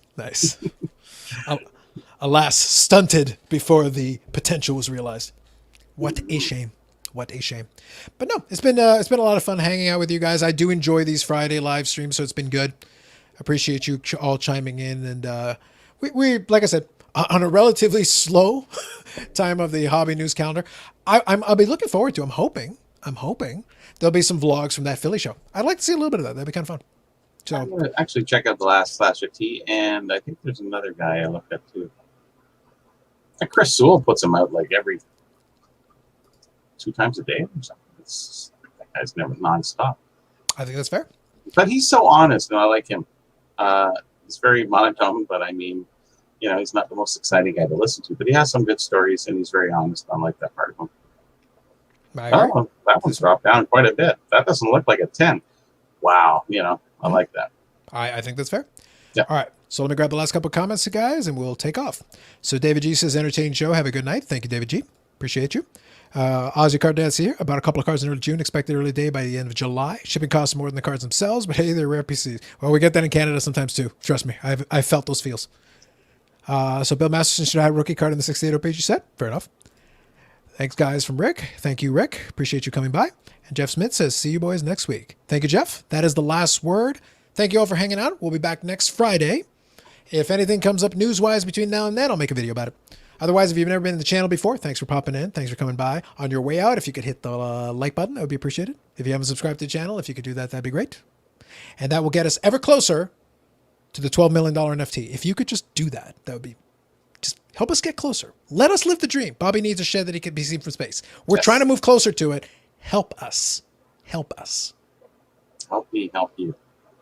Correct. Otherwise, West Coast, have yourselves a good rest of your Friday. East Coast, have yourselves a good Saturday. Enjoy your weekend.